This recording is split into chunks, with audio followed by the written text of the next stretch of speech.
This is the story of that day you cleared out the garage. Classics with the best MC in the galaxy.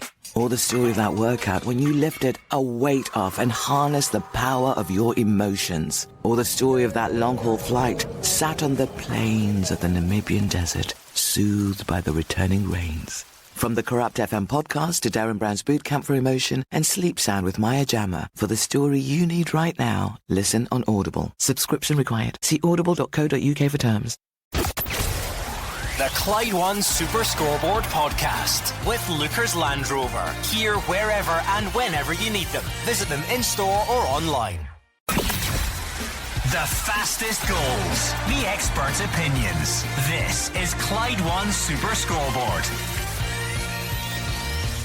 Celtic comfortable in the Highlands. Ross County 0, Celtic 3. David Turnbull, Lewis Palmer and James Forrest. An utterly convincing afternoon, helped in part by Ross County going down to 10 men very early on. It may well have been as comfortable had that not happened, but Celtic with almost 80% possession, 39 shots at goal.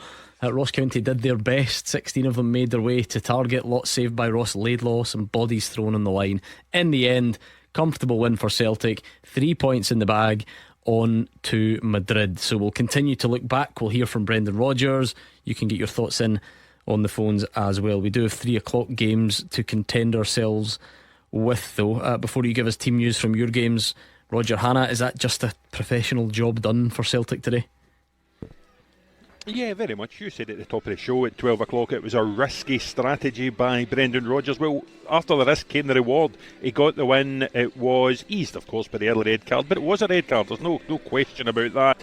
A deserved win for Celtic. Another good performance by Louis Palma.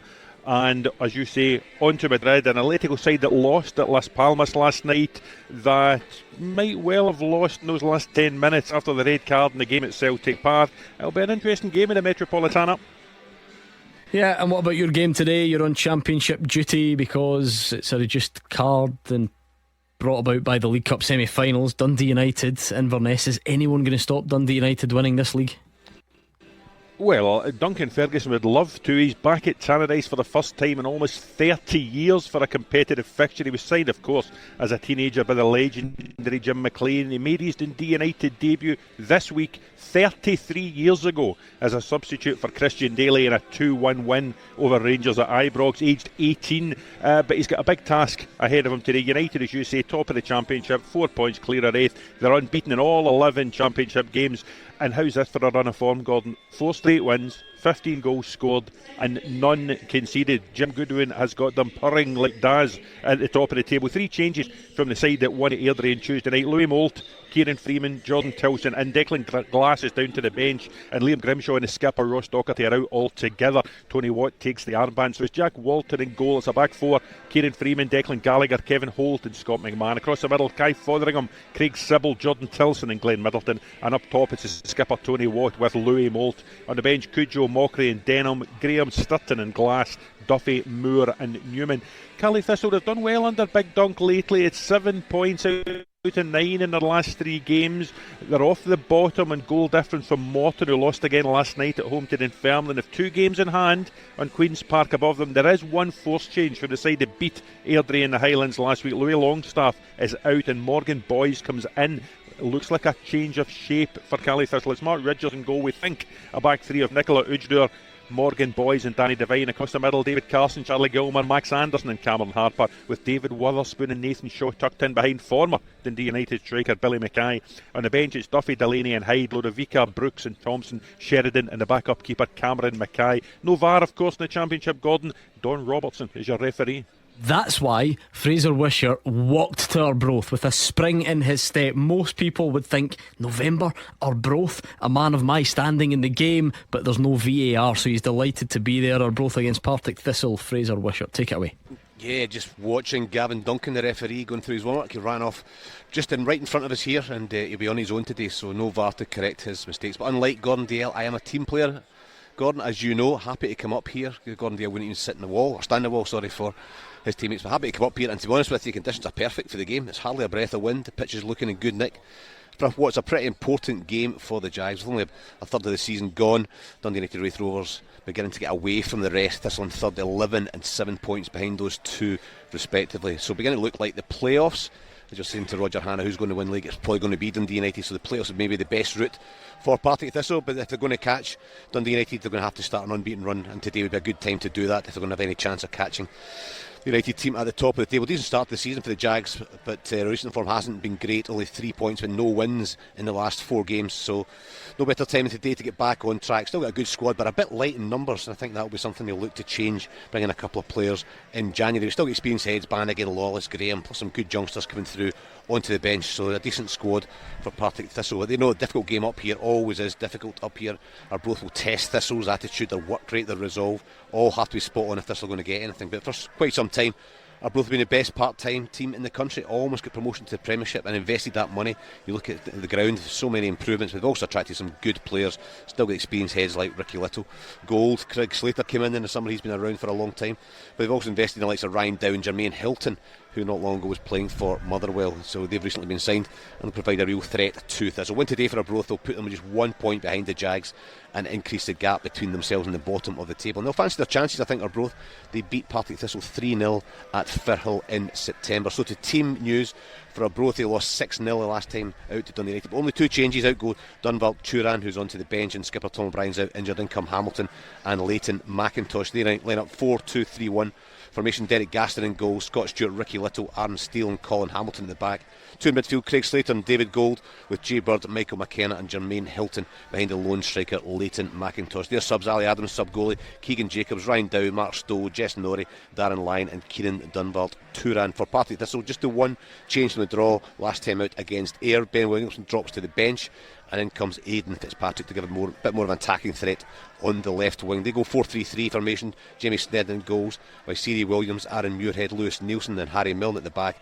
3 in midfield, Ben Stanway, Stuart Bannigan and Keir McInroy, with Stevie Lawless and Aidan Fitzpatrick on the wings, with Brian Graham as the lone striker. The subs for Partick Thistle: David Mitchell, Ben Williamson, Blair Alston, Wes McDonald, James Lyon, Xander Kennedy and Rico Diak. And the referee, as you said, no VAR, he's on his own, is Mr Gavin Duncan.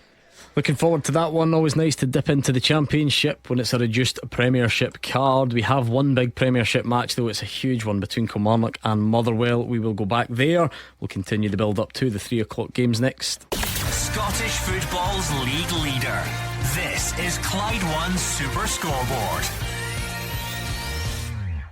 3 o'clock kickoffs are not far away. We've already had one big game completed and under the belts. It finished Ross County 0, Celtic 3. A convincing showing for Brendan Rodgers' side. 2 wonderful goals from David Turnbull and Luis Palma, and then a well worked one from James Forrest. A 15th consecutive season in which he's found the net for Celtic. It is quite some innings. They head back down the road and get ready to go off to Madrid in midweek. So we'll look back on that in more detail as the show progresses. Don't forget, 5 o'clock, your chance to have your say on today's action. So what did you make of it, Celtic fans?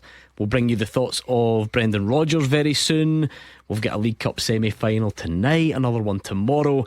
There is a lot happening. One big Premiership game which clearly stands out today, though, is Kilmarnock against Motherwell.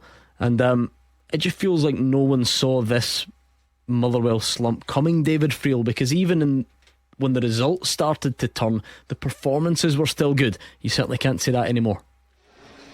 No, I don't think anybody could say that, and least of all Stuart Kettlewell. As I said earlier on, Gordon, he didn't pull any punches after the Aberdeen defeat in midweek. He said it was our worst performance since February. I don't think anybody did see it coming. I think it is a slump now, 1 point out of 18, 5 defeats in 6, and the only draw in there came, very, very late last week. I think Stuart Kettlewell's got enough credit in the bank to not be under pressure, but he wouldn't want that to get into a 7th game, because then people probably do start asking questions, and then you get into a tough run again before Christmas. So no, he needs a result today, and as I said earlier, he's got a bold team lineup out here. Mika Biret, Connor Wilkinson and Theo Baron, and they'll be backed up by Blair Spittle and Harry Payton in the midfield, who I wouldn't class as defensive midfielders as well. So he's been bold, he's been proactive, he's clearly going for it, but he's going to be up against a really stubborn Kelly team who don't drop many points at home, Gordon. Yeah, I mean, it feels, Roger Hannah, listening to that team, that the run has reached a point for Stuart Kettlewell where it's no longer about hoping that the previous good form just returns with the same players and the same ideas. It's obviously got to breaking point where something drastic has had to change. Yeah, and I think breaking point came with conceding 7 goals in 2 home games against Aberdeen and Ross County in the last week, Gordon. He needed to try something different. I think getting Mika Biereth back into the team, the starting 11 for the first time, is going to be hugely important. You listen to those statistics that David gave you earlier on about 94 minutes and 5 goal involvements. If he can take even a fraction of that into a starting performance for Motherwell today, that would be important. And Stuart Kettlewell will demand a reaction from those Motherwell players, and I think David's going to get a good game this afternoon, because it's 2 teams who look as if they're set up to go forward and attack. Maybe the emphasis on this has shifted slightly, Fraser, because there have been a whole number of other changes, but I wonder if a bit of caution needs to be attached to the assumption that if you can get Mika Biereth starting games, everything will be okay. He's obviously had injury problems. David Field told you he's only racked up 93 minutes, a very productive 93 minutes we should say, but only 93 minutes nevertheless. Put him in from the start. It is an artificial surface without opening a debate about whether or not that puts you at extended risk of injury. But yeah, this idea that he can come in and fix everything for Motherwell is maybe a bit of a leap. Yeah, absolutely. Although I was at the game last weekend when they came back against Ross County from the death and grabbed a point, and he was a difference. He came on and he was just lively. His attitude is terrific. He's full of energy. Good player as well. Good footballer. From little I've seen of him as well. But he was willing to run in behind, and it was a real threat as well. And he just excites people. But you're absolutely right to put that caution down. It can't just be down to one man. The slump's not down to Mika Biereth being missing, because he's hardly played this season since he came in. And I was at when Motherwell played against St Mirren at the start of this poor run at Fir Park, and they played really well. I mean, they dominated St Mirren, and St Mirren grabbed a goal against a run of play and won 1-0. But there's a big difference between that and the performance last weekend against Ross County, and then against Aberdeen in midweek, where they've lost 7 goals, because they were really, really good in the first 2 or 3 games of this poor run. They were just unlucky. The last couple, the wheels have come off a wee bit, and I can see why he's made those changes at the back, because although you talk about Biereth coming in and making a difference, they've got to shore things up at the back as well today, because they do have a threat, Kilmarnock. Armstrong, Vassell, others come from the midfield, Watkins as well. They're a good side, and they'll test the back four of Motherwell today. And David Field, maybe Kilmarnock sort of sum up just how many teams are in a position like this in the space of a few days. Batter Aberdeen, a great win, and then go and give St Johnstone their first win of the season. At least Motherwell's run is consistently bad, and the fans almost know what they're going to get at the moment. That's not the same for these Killie fans. No, not at all. I mean, it's Jekyll and Hyde stuff. I mean, at home they're so good. As I said, I think Ross County are the only team to have beat them home in the league this season. On this plastic surface, they've beaten Celtic, beaten Rangers, beaten Aberdeen this season. But away from home, they just seem to have their troubles. St Johnstone, watched them last weekend, couldn't buy a goal. They were awful. And then they go out and they score 2 inside 7 minutes against Kilmarnock. So Derek McInnes needs to solve their away problems. But I think at home against a really struggling Motherwell team, I think he'll feel they should be getting 3 points today. Let's hear from both managers then, starting with the home boss, Derek McInnes. We're in a run of fixtures before the next international break where we had 3 home games in it. This is the third one. We want to try and make sure we win again. We've had 2 emphatic victories against Livingston and Aberdeen at home, and we want to try and follow that up with another one. I think it's important that a lot of the times when we've come out of home fixtures, we've got into the away game in good frame of mind, and as I said to you there, we're positive going into it. A lot of time on the back end away fixture, we're coming back to a home game looking for a positive performance. So that's where we are again, and hopefully we can deliver that. So Derek McInnes there, coming up against Stuart Kettlewell this afternoon. When I came in February, things turned round very, very quickly, didn't they? And then, by the nature of football, you find yourself in a position where you've not won games in the last 6, which is difficult, given that there's been a few good performances in there. And now we find ourselves in a position where there's been a few bad performances. So I hope that's where I'm consistent. I'm not going to sit here and try and sell the narrative to people that I feel that we've been really good in the last couple of games, because we've not. Ultimately, we've conceded 7 goals at home in the last 2 games. We've scored 5. And when you're scoring 5 goals at home in 2 games of football, I would expect that you probably be sitting with more than 1 point. So that shows a clear direction of where we're coming up short and what's not right about us at this minute in time. So big games in the 3 o'clock matches, kick-off and reaction from Dingwall, including the thoughts of Brendan Rodgers, all coming next. And now a word from our podcast sponsor, Lookers Motor Group. They've got Jaguar, Land Rover and Volvo showrooms across Glasgow and the West, so you can find the new or used approved car that's right for you. The Land Rover showrooms can be found in Motherwell, Darnley and the north of Glasgow, with their Jaguar and Volvo showroom found in Hillington. And right now at lookers.co.uk you can browse and shop 24/7, value your part exchange, order and take delivery from the comfort of your own home. Every approved used Jaguar, Land Rover or Volvo comes with a minimum of 12 months warranty, roadside assistance, MOT test warranty, an independent mileage and service history check, software updates and lots more. Check out lookers.co.uk to get your new or used approved Land Rover, Jaguar or Volvo today. Now back to the podcast. This is the story of that quiet night in with Daisy May Cooper literally judging books by their covers. Or the story of that lazy morning lying to the FBI about who you really work for. Or the story of that walk home after some beers followed by spirits hell-bent on their dreadful revenge. From Educating Daisy to Mother, Neighbour, Russian Spy and Ghost Stories, Stephen Fry's definitive collection. For the story you need right now, listen on Audible. Subscription required. See audible.co.uk for terms. The team with the biggest support in Glasgow and the West. This is Clyde One Super Scoreboard. We've reached the 3 o'clock mark, which means the games are just starting up and down the country. We do have one already finished, of course, and it was Ross County 0, Celtic 3. A convincing afternoon for Brendan Rodgers' side. A great goal from David Turnbull, perhaps an even better one from Lewis Palma, and then James Forrest, the evergreen James Forrest, scoring in another season for Celtic to make it 3-0, 3 points down the road and get ready for Madrid. Celtic had 2 goals ruled out as well. There was a very early red card for Ross County, so it was an incident-packed day in Dingwall. We'll hear from Brendan Rodgers, Malky Mackay and the likes very soon indeed, but let's get these 3 o'clock games started. Clyde One Super Scoreboard. Goal flashes with M&D Green Pharmacy. Free prescription delivery straight to your door across Scotland.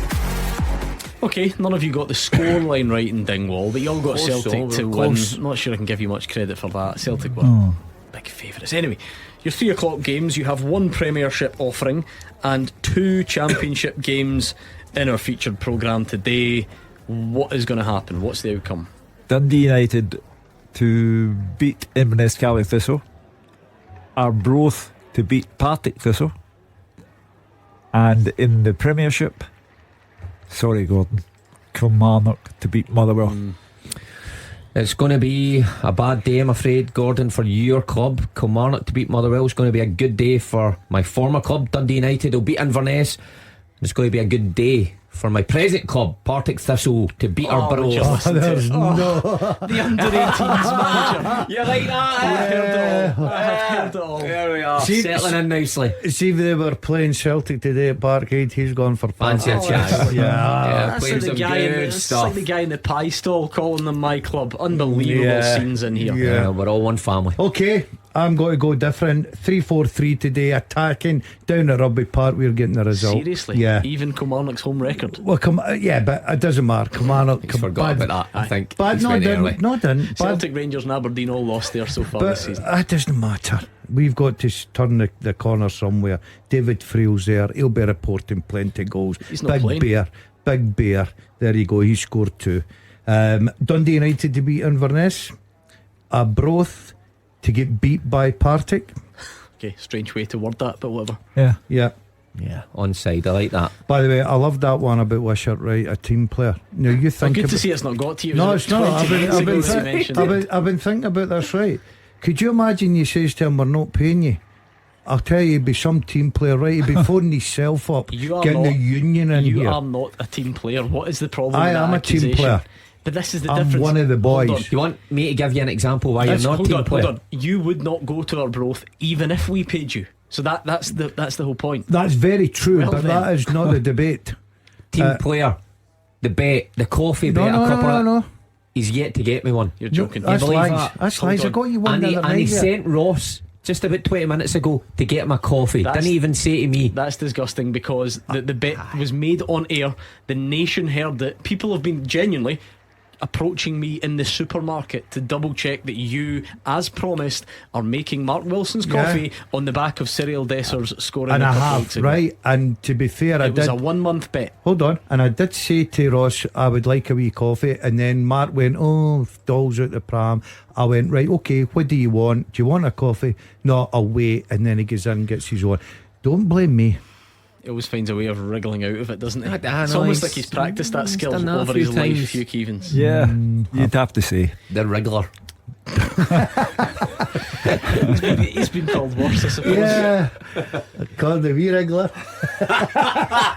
Do you know what's been troubling you since you made the big move to Partick Thistle? You're yet to come in with the Partick Thistle tracksuit on. I mean, you used to wear the Brecon one non-stop.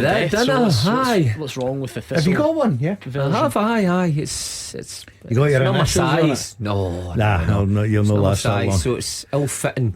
We're waiting in a new stock. A fitted gear coming in. So once I get it, my genuine size. So any regrets about the big defeat against Ayr last night? No, none at all. None at all. Sometimes you learn more about your players in defeat than you do victory. Honestly.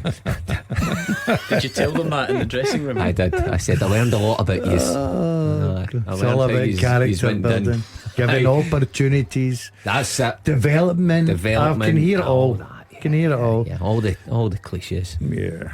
I tell you what, I'd love to hear what the boys are saying behind your back. 2 words, not good enough. Fraser Wishart as well, he's getting approached by members of the public. He says a guy in the petrol station this morning said that him and his pals love the show but doesn't like how you give Fraser Wishart stick. Who is it? His relatives. I love it there for his Fraser. relatives. Yeah, it's a lot of love. I can understand that. There's nobody likes Fraser. I like Fraser. I like him. I agree.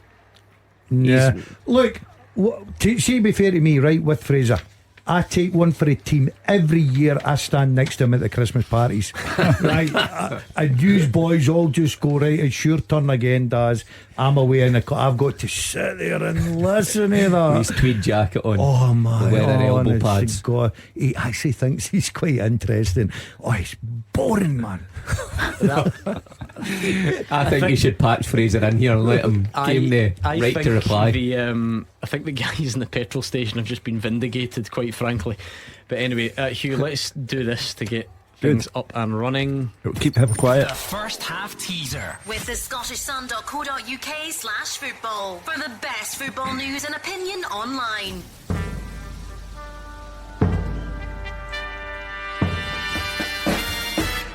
Tropical won this because we've got one cup semi-final this evening, another one tomorrow. Since 2010, 4 outfield players from North America have won the League Cup. Name them. Since 2010, 4 outfield players from North America have won the League Cup here in Scotland. Who are they? Right, the race is on. You're only looking for 4 answers, so I think you can surely come up with these quite quickly.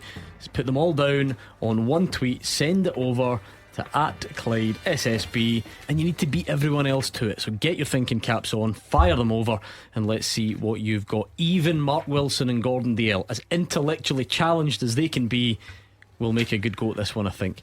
Mark Wilson's got 50% of it already. He's scribbling furiously. At least I think that's what he's doing over this side of the desk. And they are up and running. So what can you come up with @Clyde SSB? I think we'll get a good response to that question. Interesting for you, because you're quite good at the old who am I in the second half, but safe to say geography not quite your strong suit. I'm a bit frightened to North America. you know which area we're talking about? No, not really. Up the north, a big bit in the middle, up the top. I'm a bit frightened to come out with any suggestion. I'm just got to wait to the full-time teaser and I'll just blitz that. The second half one, you mean? Yeah, whatever it is called. I'll get that within 5 minutes. There you go. That's how good I am. It does tend to be your strength on a Saturday afternoon. I'll give you that much. The old Seagulls have fallen behind early on. Hugh, Everton 1, Brighton 0. Everton will fold like a pack of cards. Everton are in good form just now. Sean Dyche has got a wee thing going there. Yeah, good form. Oh, Brighton. I can only hope ended my career. It doesn't last. You know the drill. We will try to tenuously mention any Scot who scores down south. Stevie Mallon, remember him? Scored a few spectacular ones in his time. He's at Salford now. I've never got that. Via Turkey. Did he go to I was Turkey, wasn't it? Yeah, just for his teeth and his hair. That's what most people go there for. One up at Peterborough. So there we go. Stevie I liked Mallon. him at Hibs. I thought he was a good player. It was that time though, was it not, when Hibs had so many options in that area? Was that period? No, did they have McGeoch and was it, and McGinn and stuff like that? Okay, just after. Yeah, good player. What was the spectacular solo goal he scored? Was that at Dens Park? You remember that? Was it for St Mirren? Picked it up halfway line and beat about 43 players and provided the finish as well. Of course. Mika Biret shot blocked after a counter attack. It's an incredible turnaround from Motherwell. They've gone from having no strikers, so they played one and just packed it with midfielders behind.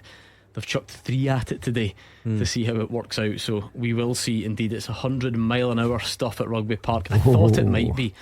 See, between Kyle Vassell, Marley Watkins, Mika Biret, Connor Wilkinson and Theo Bayer, there's some big powerful laddies in there. There is. That could be quite an interesting battle. I think Stuart Keltwell made an interesting point. Last 2 games scored 5 goals, is it? And still came away, conceded 7. So he's right where he's pointing. What's going wrong? To be fair, Hugh, the other night, the scoring of the 2, whilst you can't take it away from Motherwell, it probably put a false look in that, and an accurate complexion on things. They'd been as well losing 4-0 to Aberdeen. I wish Stuart Kettlewell every success, but it's all about symbolism. If you lose today, it comes out as 1 point in your last 21, and that has a horrible sound to it, a horrible ring to it, in a season in which 1/4 of the Premiership have sacked their managers. Lee Johnson went at Hibs, Stevie McLean went at St Johnstone, Michael Beale of course went at Rangers. So he has to avoid 1 in 21. I think the problem, obviously, Gordon, is done in the more winnable games. In isolation, there is no shame in going to Kilmarnock with their brilliant home form and not winning the game. That's not a hugely surprising outcome for Motherwell today, but it's because it's on that run. If you're going to not beat Ross County at home, if you're going to not get anything against Livingston, it just puts an extra pressure on you going into these difficult games. I think that David Friel was right when he summed it up about the manager. I think he has got some goodwill, but if he do lose today, I think he's coming under severe pressure. But I mean, what does that mean though? I mean, I know what you're saying, because football is where it is, but especially our small clubs, you cannot, and you literally cannot keep sacking a manager if they lose on a run of 8 games. You cannot do it because it's expensive. I know that, but it's not sustainable and it's not wise. It's ludicrous we're even having that discussion. I said here about just to elaborate, 4 weeks ago, everybody keeps saying, I'm not saying Stuart Kettlewell should be under pressure, but therefore bringing it up in conversation when it's way too early for that. I said 4 weeks ago that I was concerned the amount of sackings that was going on in football, especially in our Premier League. It'll get worse. You've seen already, guys are losing their job. Steve McLean, you can say that about him. Okay, he's down the bottom of the league, but what was it, 9 games, lost his job. And here's another tracksuit. Speaking of managers who could be doing with a win, Queen of the South 0, Falkirk 1. To be fair, he always loses the first goal, Hugh, and then he turns it round. But to be fair, Falkirk's a real hard game. Well, this is what I was going to say. This is, to that logic we just used about Motherwell, this is that times 5, because Falkirk are flying. There's no shame in losing to Falkirk, but if it comes in the end of a really difficult run of defeats, then you don't get any forgiveness for it. Falkirk are 12 points in front of the 3rd place team in their league. 12 after 12 games. But for Hamilton Accies, that league would be done and dusted already. The Accies are only 2 points behind Falkirk, but who would have expected Queen of the South to get anything out of Falkirk today? I don't think you did. Start of the season though, I think hopes were high. There's delay in play at Rugby Park, so Casey left one on Vassell in the build up to a chance that saw Dan Armstrong hit one wide. Then Callum Butcher's down getting treatment. That will be a nightmare for Stuart Kettlewell if that doesn't clear itself up. He's been out injured for a long time. He was an important player when he first came in, then got him back, tried to get back in the team from the start today, and if he lasts a grand total of 10 minutes or whatever that will be, it'll be a massive blow for sure. There's an old cliche that fits that situation. He's okay for now, Hugh. If it wasn't for bad luck, Stuart Kettlewell would have no luck at all. He is okay for now. Actually, I assume, is there an injury to Lennon Miller? Because he's actually, not only is he not playing, I don't think he's in the squad at all today. I need to double check that. Must be an injury then. Came back in after suspension. Yeah, he's not in the squad. Kyle Vassell's still limping. Will we see a bit of retribution? It was one of those kind of dead leg scenarios. So if you're on, you're looking to get one back on Dan Casey at some point. You're big lad, Vassell. Big lad.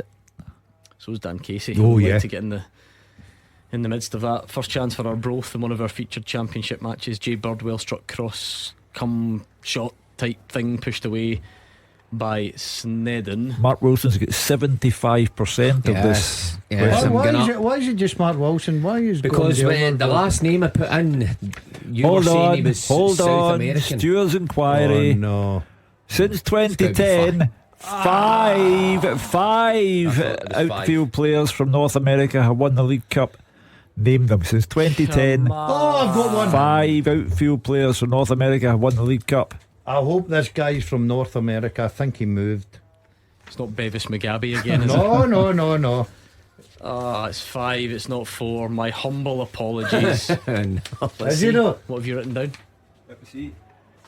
Oh, it is one. The Dazzler has struck. Yeah. I mean, technically. Technically, that's yes. why. Yeah. Yep. I've done my I was going geography. to put him, but I remember flying into that and looking, going, this is North America, and I remembered him. Technically, you are correct, certainly for the purposes of our question, and maybe that's a clue for people. Oh, Brighton 1-1. Get in there. Annan 1, Kelty Hearts 0. Michael Garrity with the goal. Brian Graham's had a shot cleared off the line. He's then scored, but it's been disallowed for offside. I was there at the game midweek. He scored. Didn't have much to do apart from that, but Big Brian pops up at the right time. 2-2 against Ayr. Threw away a 2-goal lead. Well, they took the lead and then threw a goal right away, and then same in the second half. But good game of football. Yeah, they'll all be talking about that in the staff room at Firhill, I'm sure. On Monday morning, that disallowed goal. No VAR in the Championship. It's a purer, simpler environment.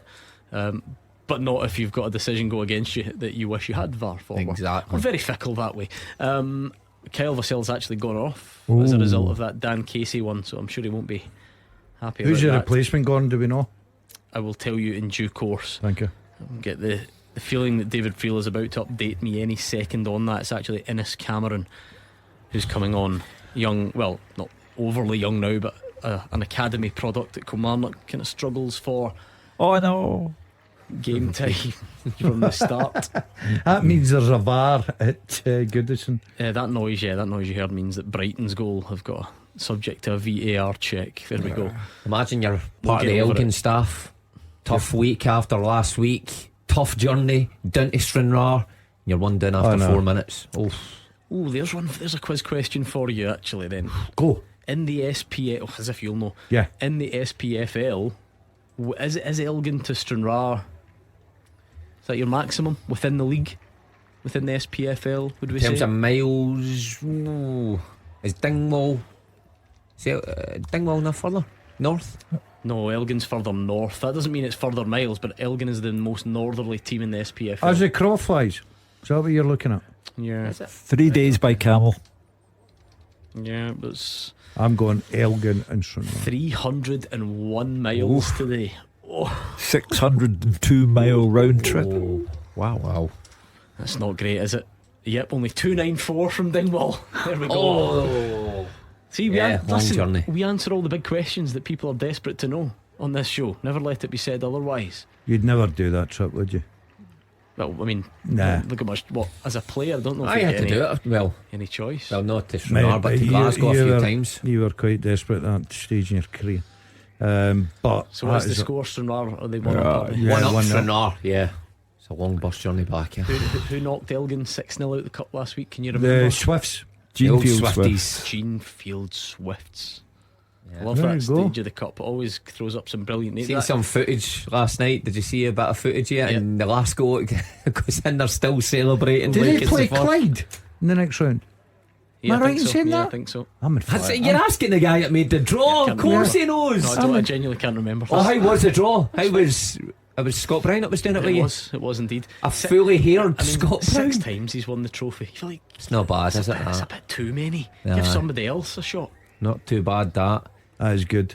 Incredible, isn't it? 6 Has he times. had a hair transplant, or is that real? I think it's just real. I think he's just, now that he's finished, decided to let it go. I actually found myself just kind of staring into it for a bit, just almost like Got the kind of Louis Palmer look about just it. out of intrigue. No, it's much wavier, Wavier, Could but have to be. dark. just incredible, just to see the difference. I don't think I knew him a time What? when he had hair. I've heard. Who's he training with? Somebody's. Spartans, the Spartans. Is he? Is he? Training I with see he Spartans? constantly puts on his Instagram, his runs that he's doing. He can still, by the way. I know those Oh times. Have you my seen goodness. Was he? What He's age would still Scott shifting. Brown be? 40? Younger, a year he's not younger than 40. me, so maybe 38, maybe. Yeah. 38, 37, 38. But So I tell he's you what, still he's your still 40th to go. mine's. Yeah. We've already spoke about this. I'm looking forward to that. Well, I can't wait to see what you and the station's going to do for me. It's going Yeah. to be big. Well, It's going to be big. When is Well, it? the same I know as it. same Next as they June. done for This my is six. news They to get you Next a June, so pizza. it'll be Euros time for the Euros. Oh, you know, really? all In roll into Germany? one, and that'll be amazing. I can't wait to see what bands. What are you on I'll be about? there. We took you out for a nice dinner for your 60th just because you can't remember it. Doesn't mean it didn't happen. And by the way, yous were the lucky ones because I was well before it for 2 hours. I was a hard shift. With sincere apologies to the staff of Chilinos and Partick. That was good night that night. Oh, speaking of food, I need to give a shout out to my breakfast place today. Had breakfast at Tiffany's, Hugh. What do you think this is? Tiffany's. Aye, breakfast at Tiffany's on Glassford Street in Glasgow. Was Terrific. Was Audrey Hepburn Terrific. there?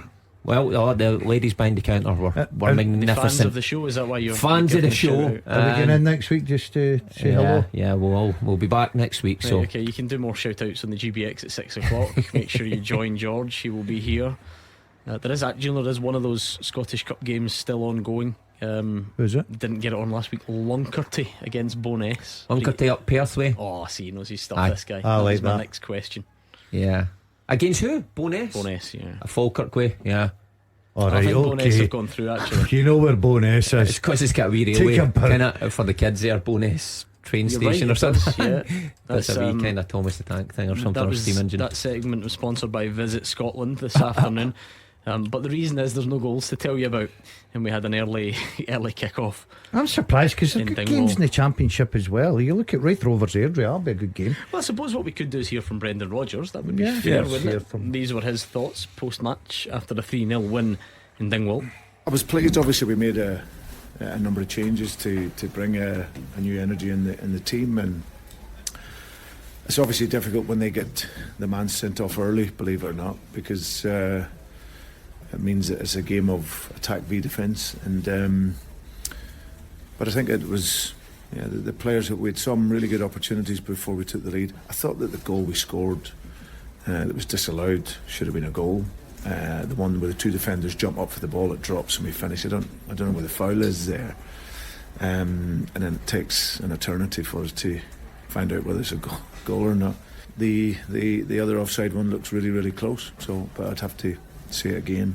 But I think it was just going to be a game where we needed the energy from the guys at the beginning, and obviously, as I said before the game, in terms of having the energy coming into the game. And I thought that we created a number of chances, scored some fantastic goals, and their keepers made some brilliant saves. But also give credit to Ross County, because you lose a man so early in the game, you can either unravel or you just stick at it. And Well, there we are. Hugh was obviously happy with what yeah. he saw. He unravelled. And not often you hear Brendan Rodgers questioning VAR. You know, they normally let it pass, but he felt as if had been denied a perfectly good goal. So he's a happy man. It's not often that Celtic go to Dingwall and it's clear cut. The sending off obviously creates the numerical disadvantage, but at the same time, the goalkeeper has kept it down. It's kept the score down to a respectable level. It could have been chaos. It could have been 7, 8 or 9 when you consider that Celtic had 2 goals disallowed and the number of saves that Ross Laidlaw has made and the quality of the Celtic goals. Brendan Rodgers can only be happy with what happened. It'll be an entirely different story in Madrid on Tuesday. Yeah, Mark, you know, Hugh's right to a point. It's not necessarily the games are not easy, but I think that is 6 wins on the bounce in Dingwall. Celtic tend to get the job done, and this one was different because of the sending off started it, and it was really comfortable today.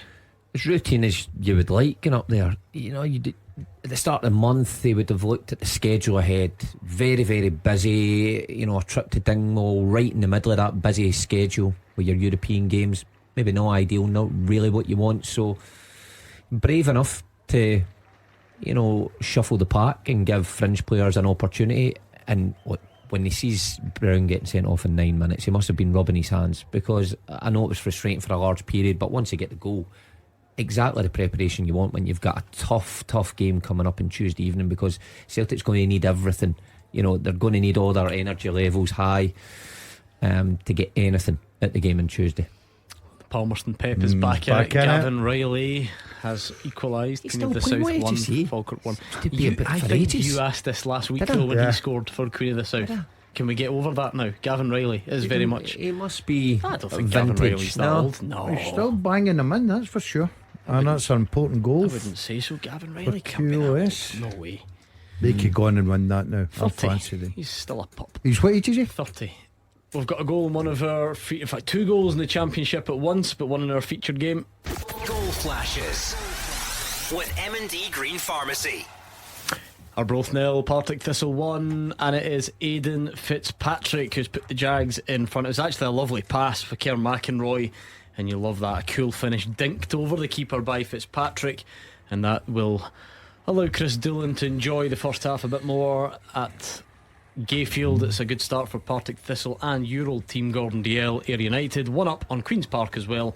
Anton Dowds in the 23rd minute. So there we go. Anton Dowds on loan from Thistle, couldn't play midweek against them, but back in the side and giving his team the lead. And Aidan Fitzpatrick been out for Thistle for a wee bit, back in the team today, badly missed them, put them ahead. So it's a good start for Partick.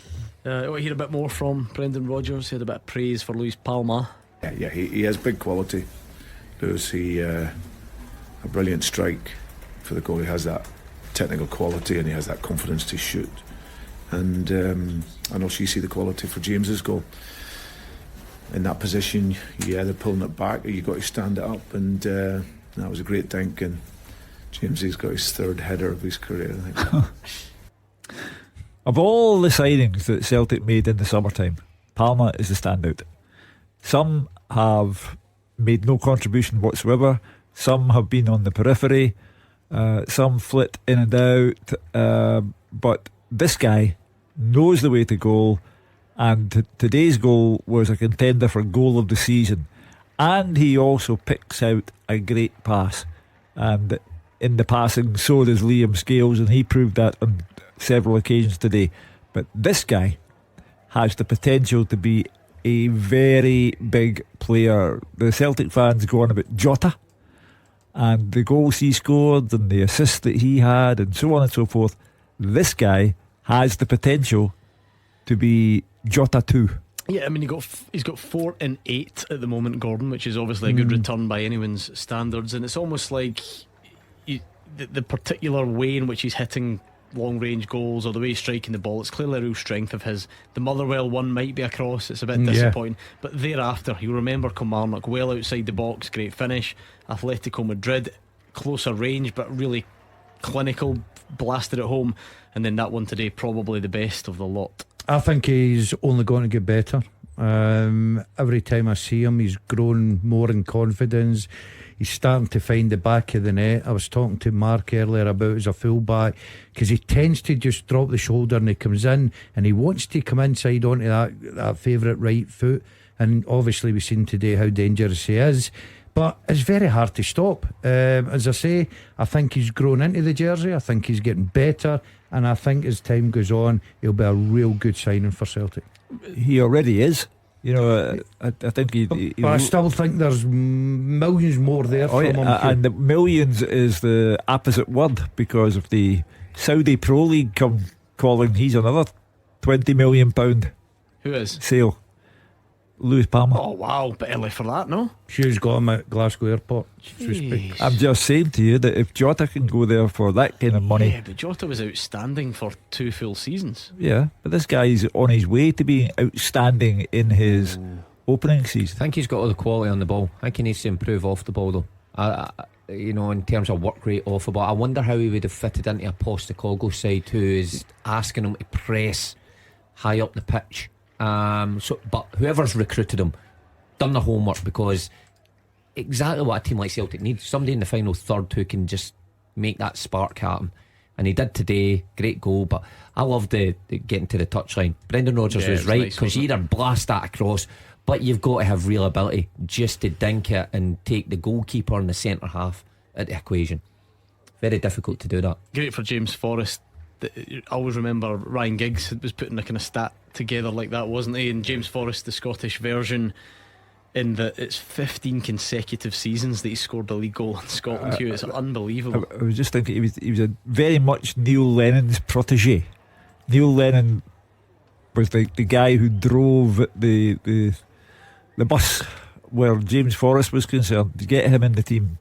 And even I was almost young when James Forrest got his first goal for Celtic. Yeah, 1st of May 2010, scores in a 4-0 win against Motherwell. That's obviously the 2009-10 season, and he's scored every season since.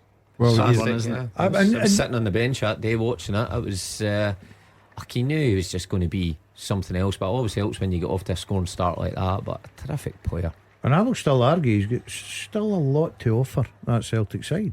I'm not saying he's got to start in front of Palmer, but he can come on. He gives you something different. He's great experience. He gets into good positions. He got a good goal today. Simple goal, really, because it was putting a plate for him. Interesting to hear Brendan Rodgers say last week that his top speed, his max sprint is either more or up there with Dalziel and Maida, because it's that lazy assumption you make. Winger in his 30s, the legs have started to go. Now granted, there is a different challenge there about doing it repeatedly, but I just thought that was quite interesting, because that's a sort of factual statement. Hugh, Brendan Rodgers is not going to lie about that. It is what it is. He also had a colourful phrase to use, Brendan, during the week, when he said that fans want shiny new things. What they don't want to see is a guy who scored his first goal for Celtic 15 seasons ago. They think every time they see James Forrest now, they think, oh, that's a retrograde step. Why are we going back the way? But he continues to prove that he has something to offer.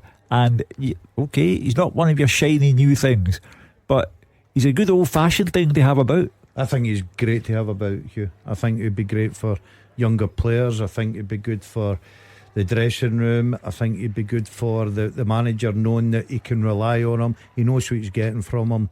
I would always have a guy like James Forrest about.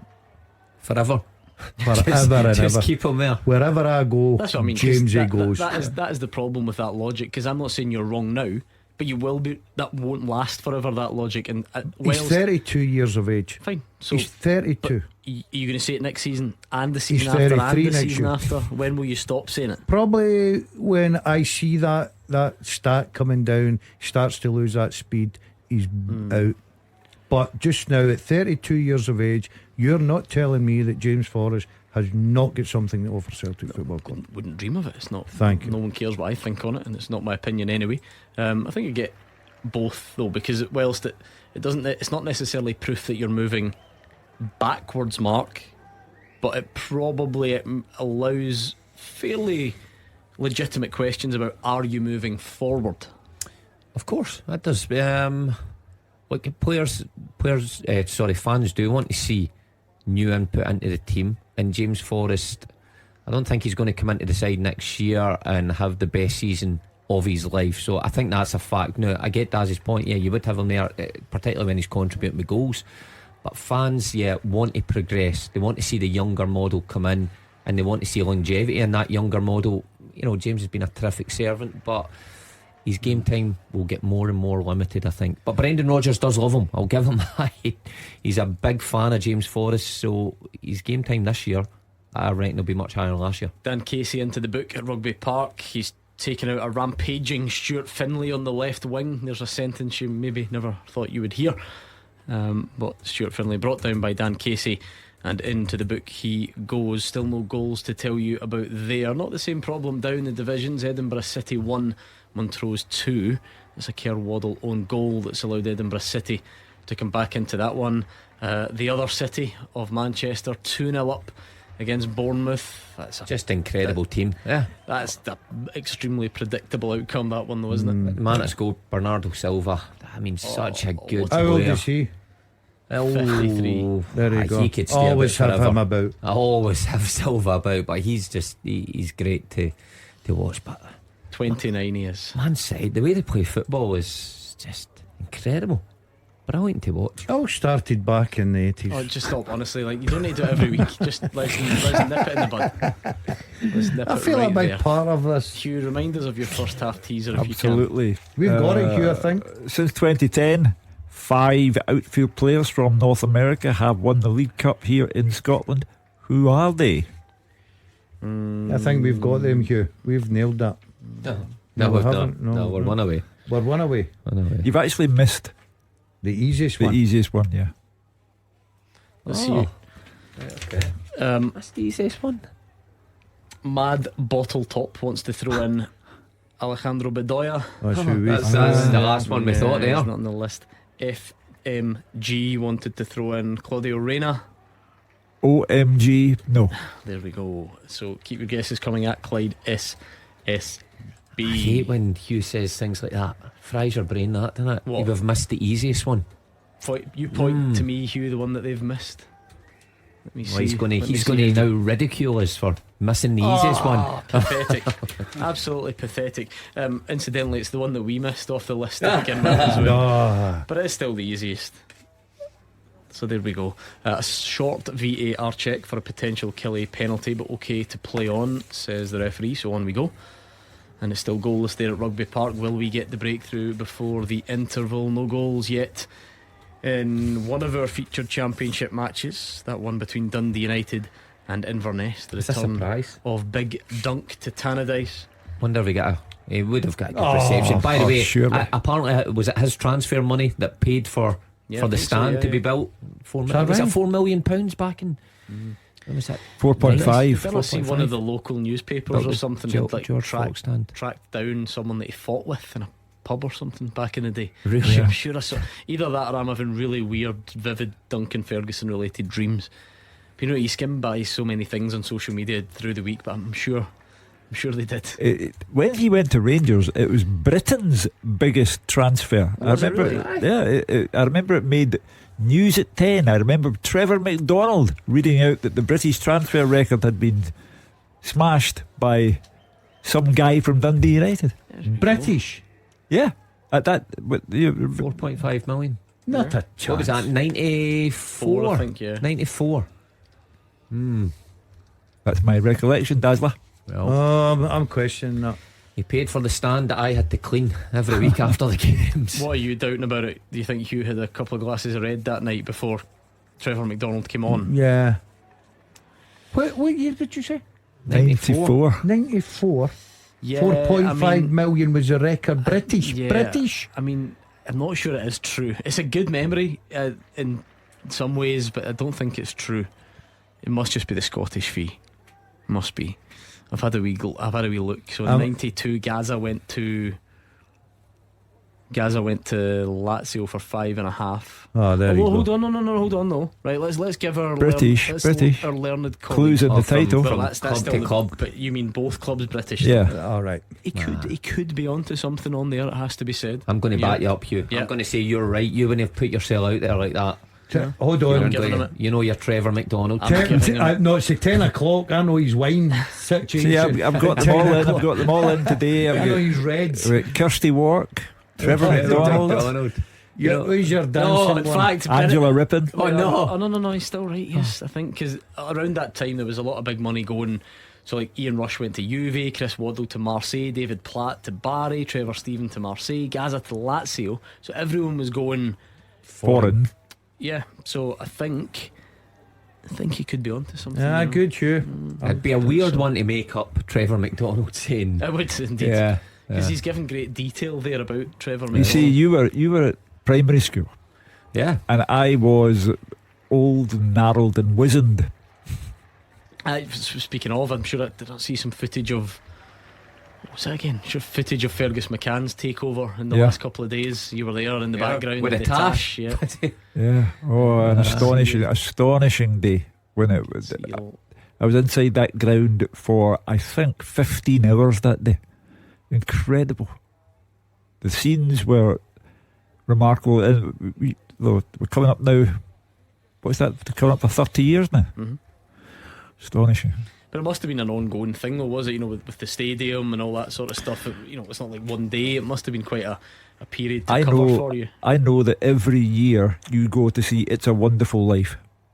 Indeed. And I take you back to the very last scene in It's a Wonderful Life when people are coming in and literally emptying money onto a desk. Oh, and I always get something in my at that bit. It's remarkable. That was literally happening inside Celtic Park. There was one desk.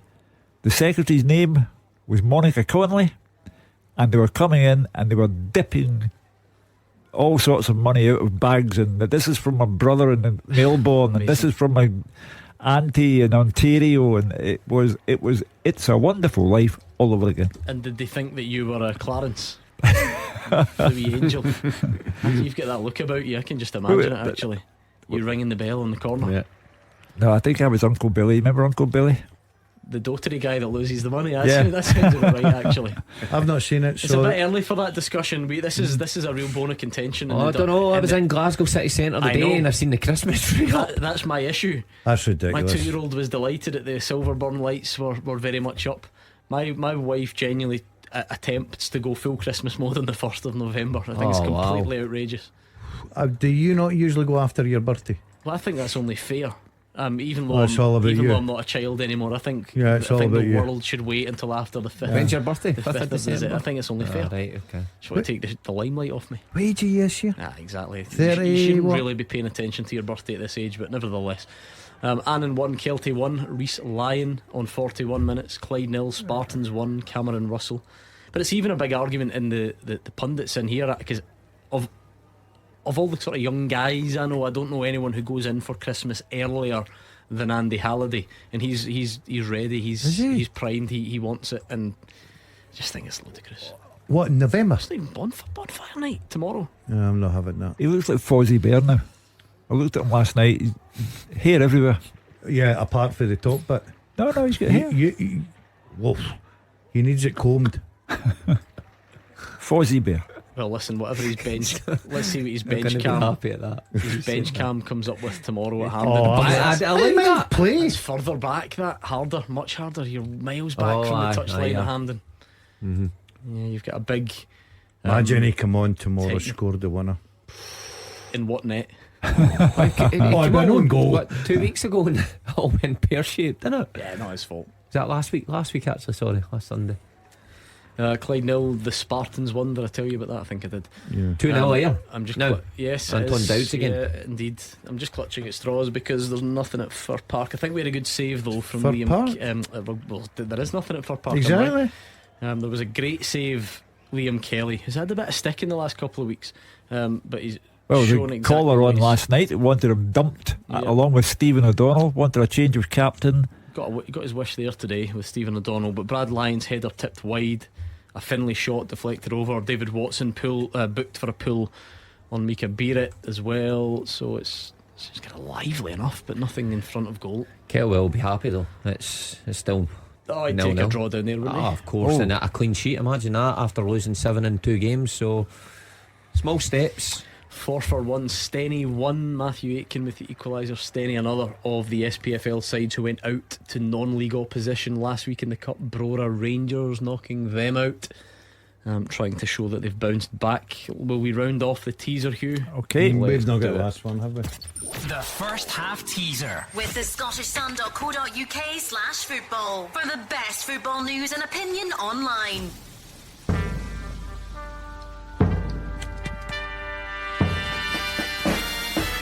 Since 2010, the 5 outfield players from North America who have won the League Cup here are Cameron Carter-Vickers from the US of A, David Wotherspoon, Canada, Morris Edu, USA, DeMarcus Beasley, USA, and here comes the one you didn't get, Alistair Johnston.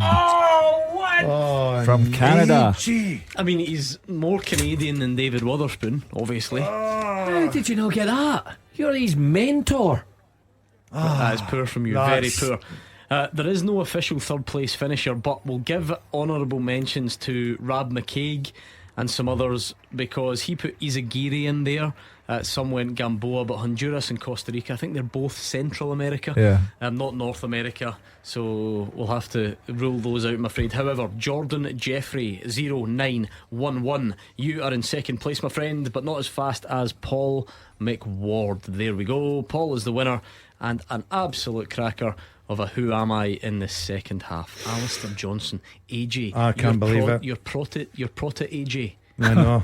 I've let myself down. Yeah. I have. I've got to apologise. What did the Johnson family think about that? The way they took you in over there. I hope AJ's no listening the bus down the A9. I still can't believe he actually made a video about that. That's well, I like the fact that he him. appreciates the people that got him to where he is.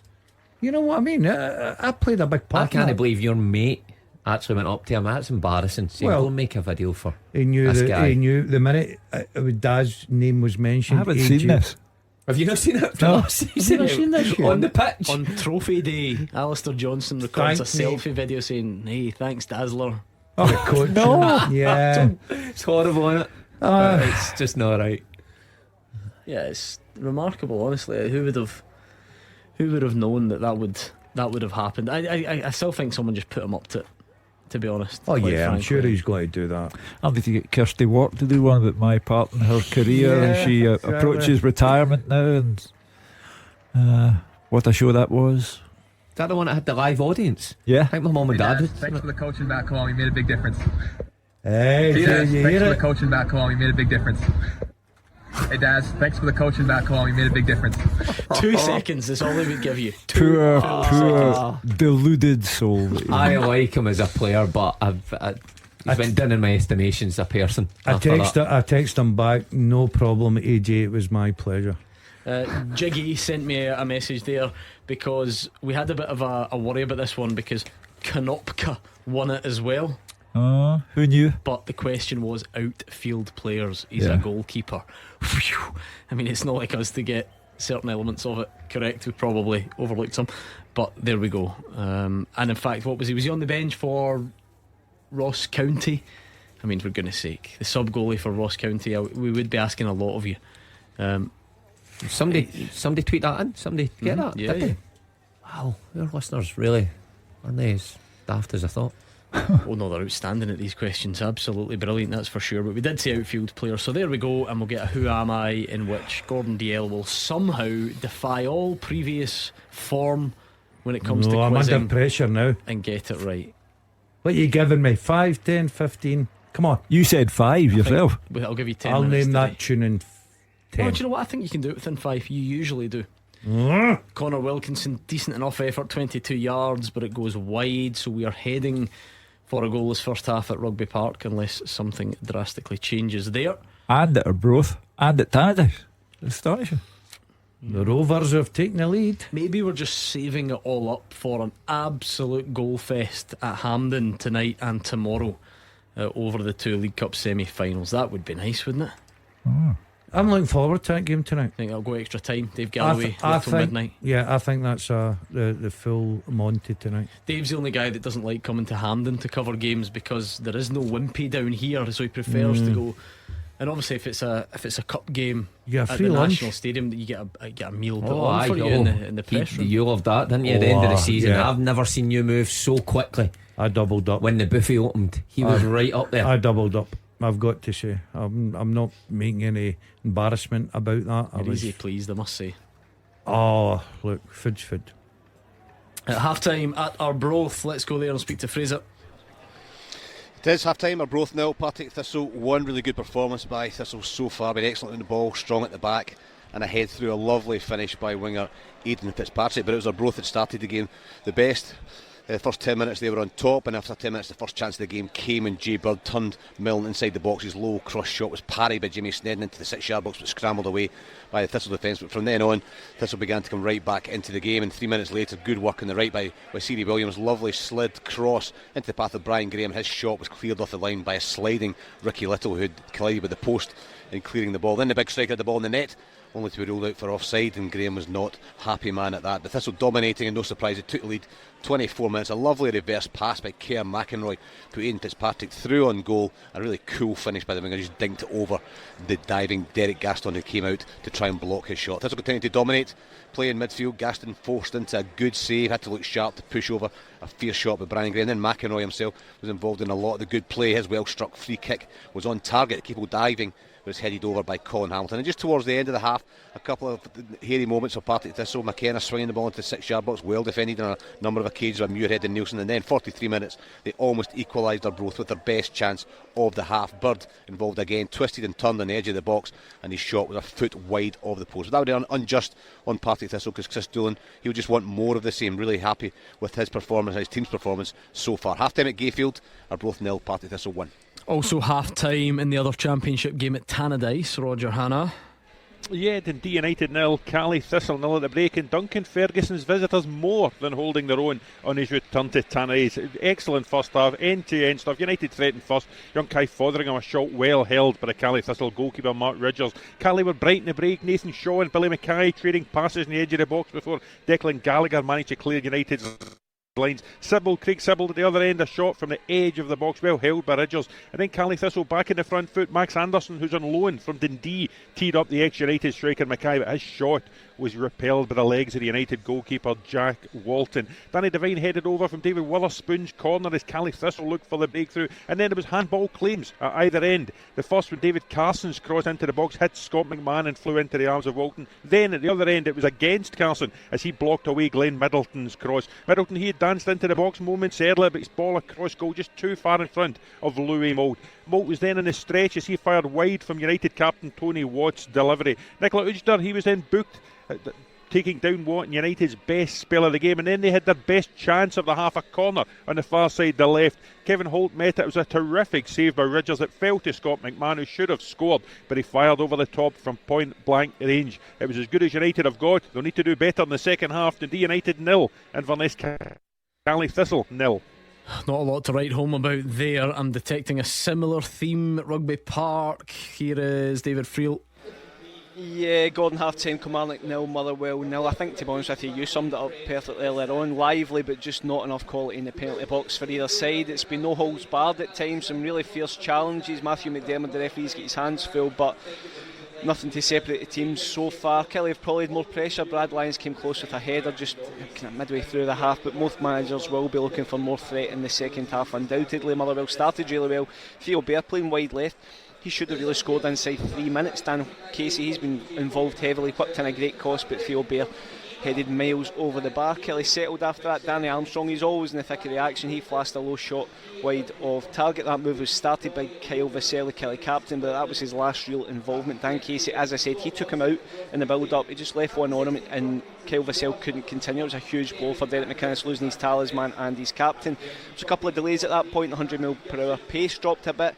Motherwell, they've got that front three of Theo Bear, Conor Wilkinson, Mika Bire. It hasn't overly worked, but they've all been lively. But Kelly have defended well with that flat back four. Up the other end, Liam Kelly made a wonderful save to deny Brad Lyons Matty Kennedy's corner was perfect for the stand-in Kelly captain. He flashed the header towards the corner, but Liam Kelly got his fingertip on it. Motherwell actually, in first half injury time, started to come on strong. Connor Wilkinson flashed a drive wide of target from 22 yards, and Mika Biret also volleyed over. So maybe some signs that Motherwell finished that half positively, but this one is firmly in the balance. Half time, Kilmarnock 0, Motherwell 0.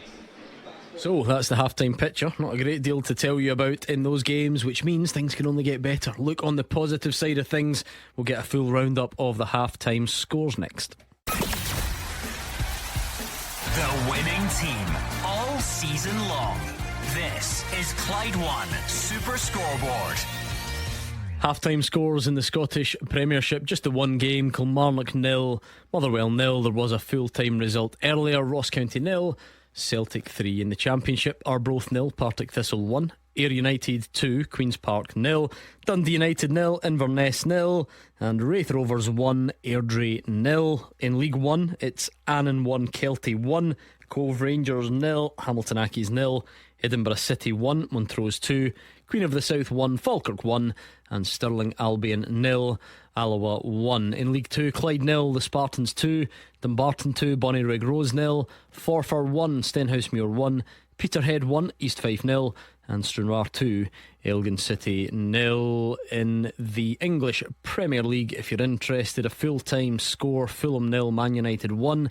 At the break, it's Brentford 1, West Ham 2, Burnley 0, Palace 1, Everton 1, Brighton 0, Man City 3, Bournemouth 0, and Sheffield United 0, Wolves 0. The second half in the 3 o'clock games is coming up next. The fastest goals, the expert opinions. This is Clyde One Super Scoreboard.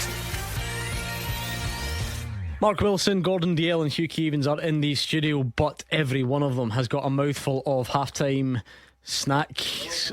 So we'll move on quickly and bring in the guys around the grounds. David Friel, who's the most likely to find the breakthrough in the second half? Well, before first half injury time, Gordon, I would have said Kilmarnock, but Motherwell finished with a flourish there. Connor Wilkinson's been pretty quiet. Really good effort across face a goal. Mika Biret, who's also been pretty quiet, but I need to give Kelly's defence credit. He then came to life as well with the volley over the bar. So as I said, those signs there that maybe they're starting to just find their feet a wee bit, the Motherwell front three. But Kelly, even though they lost Kyle Vassell, I thought they actually started playing pretty well for that middle period of the half. Danny Armstrong's been excellent again. Every time I see him, I just think he takes on so much responsibility, demands the ball all the time, always makes things happen. And I just think it's a matter of time before he gets a move to a bigger club. You don't want to, I'm not trying to sell him under Kelly's feet, but I just think that he's destined for a bigger team. I don't understand why a Hibs, a Hearts and Aberdeen don't take a look at him, because every time I see him he's Kelly's best player by a mile. But I do think this one's in the balance. It could go either way yet.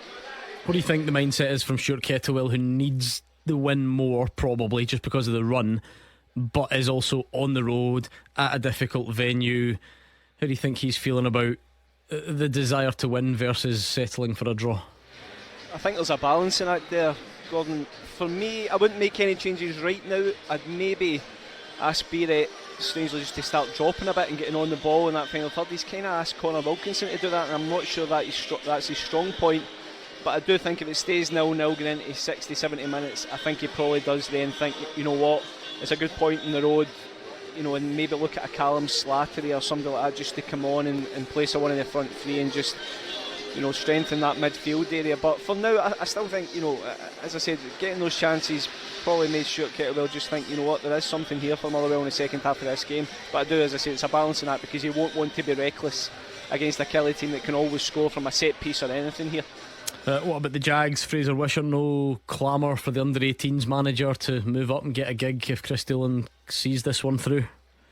No, I think Chris Doolan's job's safe at the moment from anywhere else. But good first half performance by Partick Thistle. You look at how awkward this game can be, and said it before the game, Arbroath put you under pressure, they test your resolve, and they do that with a lot of crosses, a lot of dead balls from Michael McKenna right into the 6-yard box. But they defended really well. They've been excellent at midfield. McEnroy playing just in an advanced role, takes up good positions, and he laid on the goal with a clever finish. And the Evergreen Brian Graham up front, just the main threat as always, you know. So they look a well-balanced team today, but they're still only one up despite the fact they dominated. So the next goal will be very important, and I think Chris Doolan will be saying at the start of this second half, just be careful to his players, because you do expect both to have a wee spell on top at some point. So, but you'll be hoping Chris Doolan by that point his team will be 2 or 3 up.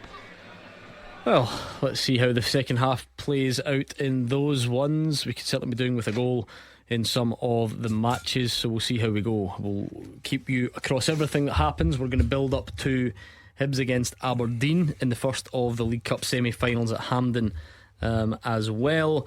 And of course we continue to look back on Celtic's win in Dingwall, and there's a certain other semi-final between Rangers and Hearts tomorrow. Clyde One Super Scoreboard. Goal flashes with M&D Green Pharmacy. Free prescription delivery straight to your door across Scotland. Right, let's get into the second half then. Are we going to get the breakthrough at Rugby Park? Surely David Field's not gone down there for a goal this afternoon, has he? I do agree with him that if Motherwell don't get a goal in the next 20 minutes, I think a point we're happy to bring up the road, 77. But I do think we will get goals. I really do. I'm hoping.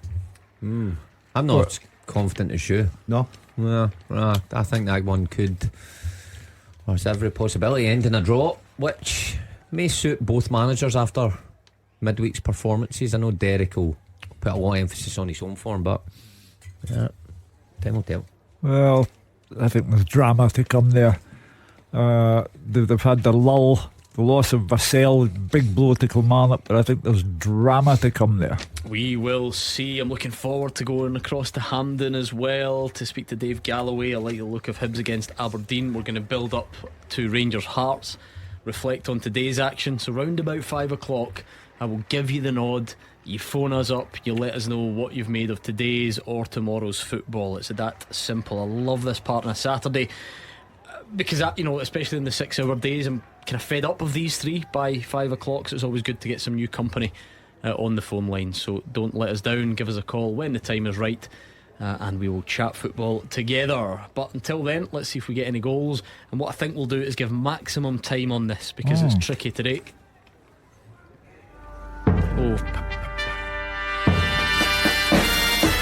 Just go straight in with a question, Hugh. I have played alongside Stephen Thompson and Andros Townsend. I have been managed by Neil Warnock and Walter Smith. I scored only 2 goals for my country, both coming in the same game. Who am I? So I played alongside Tom O, as everyone knows him, and Andros Townsend. I've been managed by Neil Warnock and Walter Smith. I scored only 2 goals for my country, both coming in the same game. Who am I? Wow, I mean, Neil Warnock's managed all sorts of teams. Even Walter Smith had the spell down south as well. Everton. Wow, that could be a whole host of people. Let's see what you've got. Gordon Dale, how do you manage to come up with a name so quickly? I wouldn't even be able to guess. That. Just That's now. a good guess. Show us the page quickly. It is as well. Amazing. Amazing work. I must go on the podium. Oh, no one's got it quicker than that. Amazing work. I think we need to start enhanced CCTV. Oh, hold on. Are you going to say that I was looking at my phone? No, because you can't in this, but you're wily.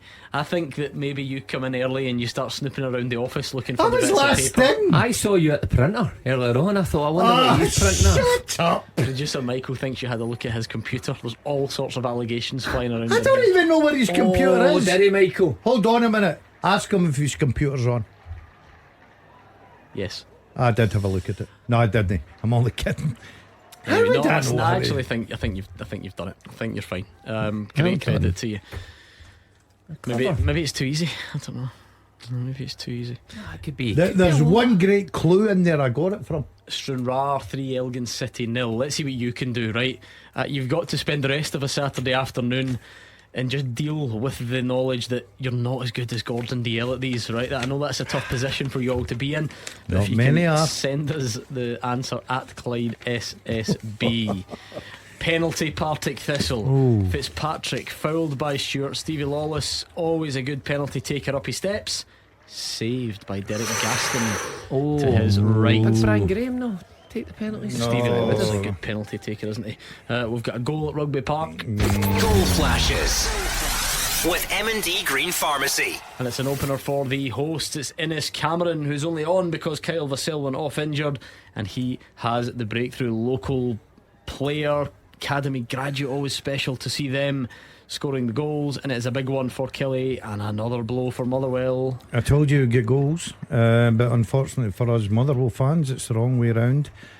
Big task now, because Kelwell, it's going to be hard to really change a lot there, because he's thrown all his eggs in the one basket with his attacking lineup. I don't blame him for that. I'm quite happy with that. He had three forwards on, maybe a change of system, maybe a change, but look, he's still got plenty of time to get back in the game. He's certainly take a point now, let me tell you. When your luck's out, twists of fate come along to make things worse, and Vassell goes off, the main man at Kilmarnock, and it's his replacement, Innes Cameron, who gets the goal. Twist of fate. Yeah, first league goal since May. Liam Kelly actually spilled the first shot. He then saved the second. It's then cut back to Cameron, who smashes it in. So it's a blow for Motherwell. And what do they do now? As Gordon says, they started the game with all the strikers. So what happens from here? We've got one in the Championship. Goal flashes with M&D Green Pharmacy. Big Dunk working his magic. He goes back to Tannadice, and Inverness Cally Thistle are a goal up on the league leaders. It's Nathan Shaw, great break down the left. Cameron Harper with the cross, and there is Nathan Shaw with the finish. So that livens that one up. That's a truly remarkable scoreline. Not yet a result, but a remarkable scoreline, because Cally Thistle, second bottom of the league, Dundee United carrying all before them, scoring bundles of goals, and Big Dunk comes back and works the magic. Yeah, looking at the stats here, I mean, United 19 points ahead of them, but look at that goal difference 26 plus for United, -3 for Cally Thistle, and they're ahead as a cotton buster on a Saturday, but it remains that way. Is that all you think about? I mean, of course you're now, listen, I can't get involved in that. You're now a club official, so you can no longer partake in such activities. Can't get involved in that. I did enjoy a wee thing that we had going on here, but I've had to.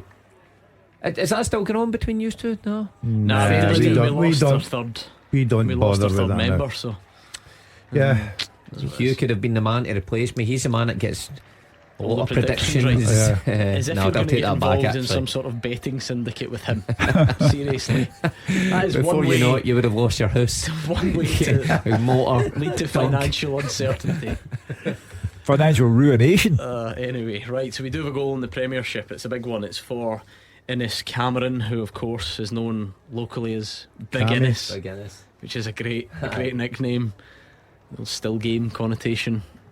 Just Queen's Park are back in the game. No one follows Big Innes into the bog, the changing room toilets at Rugby Park, just in case he's been on the Maduri the night before. Nothing worse. This is right over my head. Oh, come on. Classic Popular Scottish culture. I've no idea what you're talking Do you not about. watch Still Game? Occasionally, yeah. I don't know who Big Innes is. No. Well, as the name suggests, he's a large man called Innes, and because he's so large, he does large Innes's. Yeah, sort of. You know. Yeah, okay. I don't really want to talk about. No, I think it's probably. He doesn't like all that, does he? Oh, yeah, he hates toilet talk. Doesn't like toilet humour, which surprises me because you're very uncouth in other ways. But there we go. Here's a bit of news for you. Roger Hannah and David Friel's newspaper, so it has to be right, obviously. Of course, yes. Leaning very heavily in the direction of an appointment at McDermott Park in the next 24 hours for one Craig Levein. Very surprised, I would have to say. He's been out of management altogether for 4 years. By the time he left management, his star was on the wane, shall we say. And this is a club who are looking for an instant turnaround and survival in the Premiership.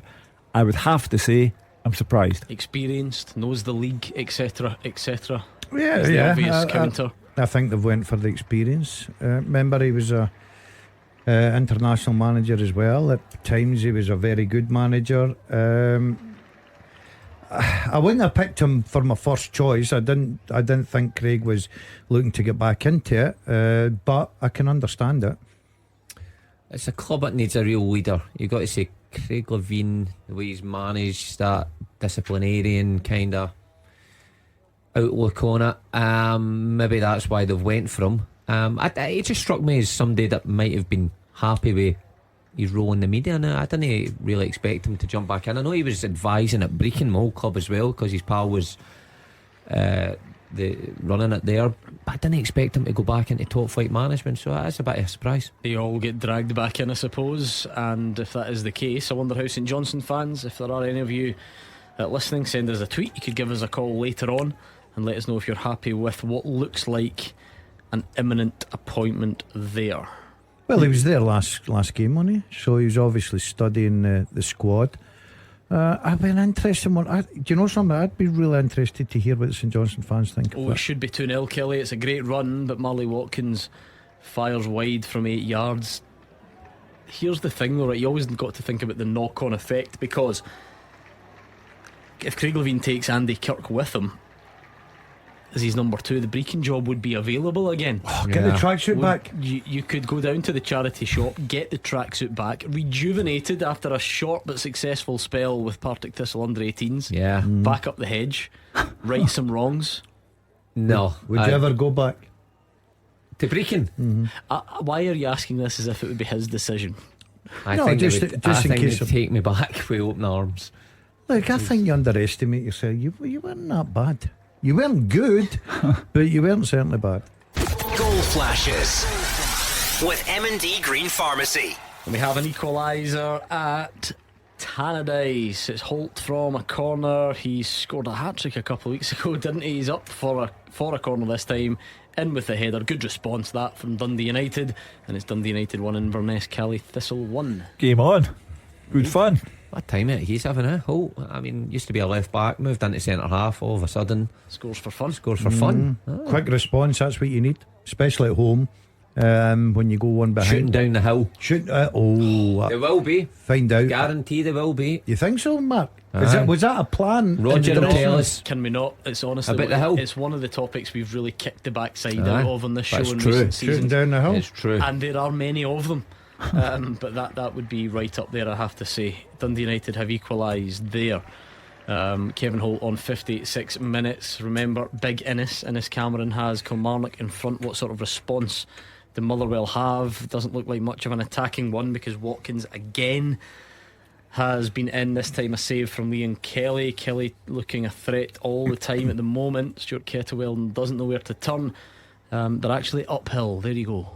Are they really? Big Dunk turned them. He'll know. He built the stand. Yeah, so he knows. Airdrie back in the game. Yes, Wraith 1, Airdrie 1. Nikolai Todorov on 55. Wraith have been great, haven't they? They have been very good this season. Because it goes without saying, Dundee United would be favourites and have shown that, but Wraith are staying with them. Is it just going to be a case of running out playoffs of steam? Maybe. Airdrie doing well, mid-table, but for a team that's came up, fighting their corner pretty well under Rhys McCabe. A lot of good things happening there. Still fancy Wraith to probably go and sneak that at home advantage. Culver 1 up on Hamilton Accies. So could be a bit of a shock result, I suppose, technically.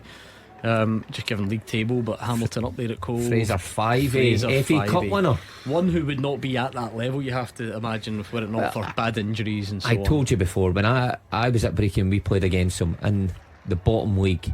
He was head and shoulders above anybody in that league. It looked too easy. It looked like the big boy in the playground just running away from players, but he's found it more difficult as they've moved up.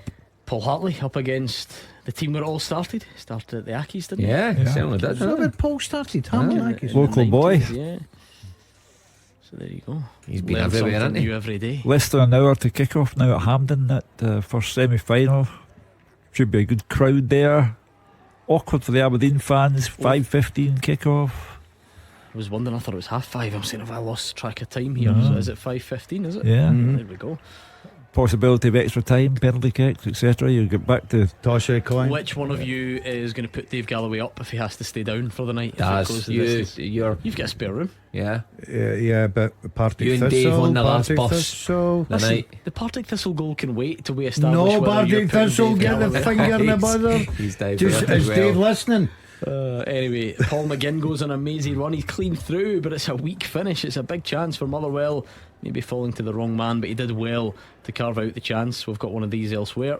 Goal flashes with M&D Green Pharmacy. It's 2 for Partick Thistle and 2 for Aidan Fitzpatrick. He's on a hat-trick with 30 minutes to go, I should say.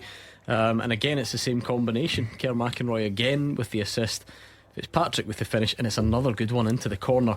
And it looks like Partick Thistle will head back down the road with all 3 points. Yeah, brilliant. Tricky fixture that. Always is tricky away to Arbroath, especially the way the weather is. Still a bit to go in that game. There is, yep. Yes. The boy Kerr McInroy, by the way, good player, on loan from Kelly. Yeah, good player. 2 assists. Yep, Partick Thistle looking comfortable now. We will see how that one plays out. Is there going to be a Motherwell response? And we build Really up. need it, don't we? We really need it. Slattery on the bench. You know, come on and score a 90th minute free kick there last season. Traffic with Innes Cameron again with a header. Cross from Watson, saved by Liam Kelly. It is not going well for these steel men, that's for sure. Remind us of your teaser, please, Hugh. Yep. Got to get another one out, Hugh. I'm a bit bored. I have played alongside Stephen Thompson and Andros Townsend. I have been managed by Neil Warnock and Walter Smith. I scored only 2 goals for my country, both coming in the same game. Who am I? Graham thinks it might be Alan Hutton. Good guess, but no. Peter Gray thinks Ross McCormick. No. Clement's beautiful baldy nut thinks it might be the guy that he beat to the job, Kevin Muscat. No. And Sean Murray thinks it's Kirk Broadfoot. No. Okay, tough time at Morton he's having at the moment, isn't he? They're all having a tough time at Morton. I was going to say, I don't mean particularly Kirk Broadfoot, but the team losing against Dunfermline last night. Your old pal, your young pal, Owen Moffat. Yes, with the yes. goal. Remember Hugh got his name wrong, and he's also known as Adam Moffat. What was it, 30 seconds or something on this clock when he scored last night? Did you see that? Good start, that. Yeah. Before George had even fired up the GBX, Morton were losing convincingly. I hope his mother's at the game, that not going to call in and complain. Now listen, you've got his name right now. You've learned it the hard way. It has to be said. Put suitably in your place, and you have learned it the hard way. So we'll go to Hampden very soon. I think Dave Galloway is just collating the team news, and we'll get him to bring us it very soon. Looking forward to that game, I must admit. Should be a cracker. You want to stay in here and we'll watch it? Just no. What you got planned for this evening then? I'm going to try and get home. I had a bit of a nightmare last week. Did you hear about him last week? Nightmare. And so I get you didn't tell me this. I get a real kick when this stuff happens to him, because it's a foolish move from you. No, it wasn't. It was a good move, but unfortunately it was a foolish move from the council. Of all the team here, take it from the one guy who needs to do the journey out of here 6 days a week. Erskine Bridge, foolish, sorry. It was risky. last Saturday. Did you hear about No. He went up to the Erskine Bridge. Do you know how I like to get a quick getaway? Right, I'm usually You're often at the studio before Gordon's finished. It's very rude, actually. No, it's not very rude. It's just it's finished. It's over. Someone messaged in about the live stream. Well, that's the problem. Get a life. No, seriously. I don't think that's. No. I'm serious. That's not the way So to am I. treat that. No, it's not. I've finished. My job's done. Like that. It's Boom. not. You've been asked to stay until the live stream finishes. No, it's not. What you looking at? Just three people sitting in a chair. It's not your decision to make. Midweek, Daz leaves as the camera is Gordon still saying his goodbyes and wrapping up, and he's in the car park. Traffic's on that road. Anyway, I goes out and I decides I'm going the quick way down the Erskine Bridge. Gets down to the Erskine Bridge. It's not the quick way, is it? Right, and it's closed. By this time, you can imagine the traffic. I nearly end up in Dumbarton. I turn, and it's now 20 to 7, and I'm at the top of the hill. Do you have to go all the way to the roundabout and Dumbarton come right? Brilliant. I was shouting down I was shouting at myself in the mirror and everything. I couldn't believe it. And I've not even passed here at 20 to 7. That's great. So usually I'm in the house 28 minutes past. That's roundabout where I'm in the house. 6. And I think it was just leaving 7:20 before I get back. Brilliant. Fantastic news. Annan 2, Kelty Hearts 1. Aidan Smith with the goal in that one. Blair Spittle, at least a sign of life from Motherwell, firing over from outside the box. They did, if there's any small positive to take from the recent form, they've showed that they can score late. I mean, they got a couple last. They got 2 in midweek, and they got a couple against Ross County as well, but only 1 point to show, and it's going to need something similar today. Their main job might be to keep Kilmarnock out as well, because Killie have looked like they could well add a second.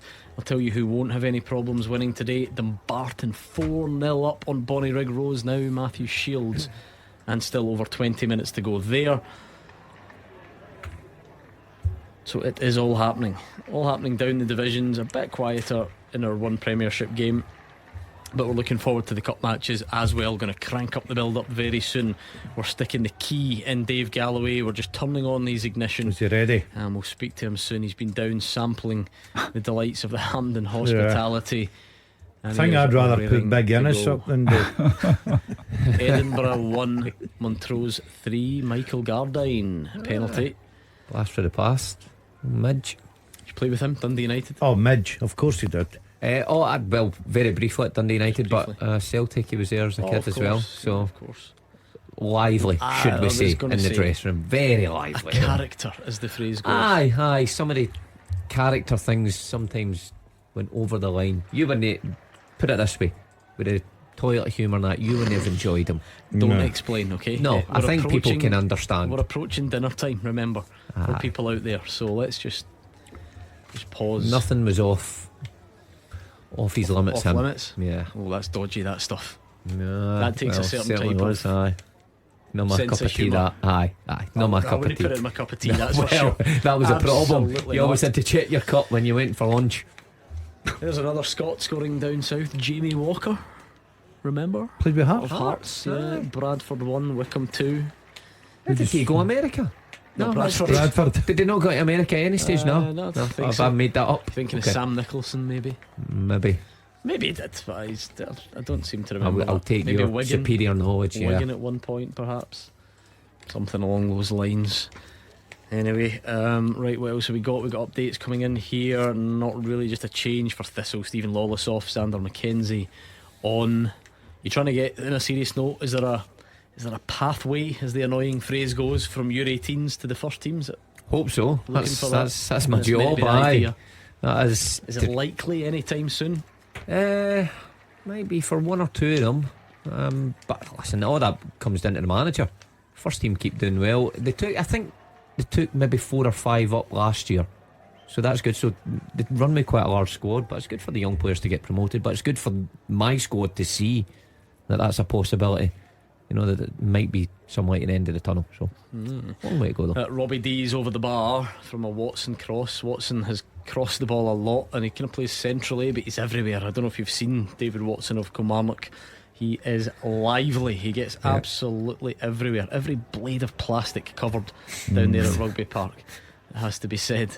Right, Hugh, another little toe dipped into the teaser, if you don't mind. I have played alongside Stephen Thompson and Andros Townsend. I have been managed by Neil Warnock and Walter Smith. I scored only 2 goals for my country, both coming in the same game. Who am I? Greg's Gardens thinks Gary Naismith. No.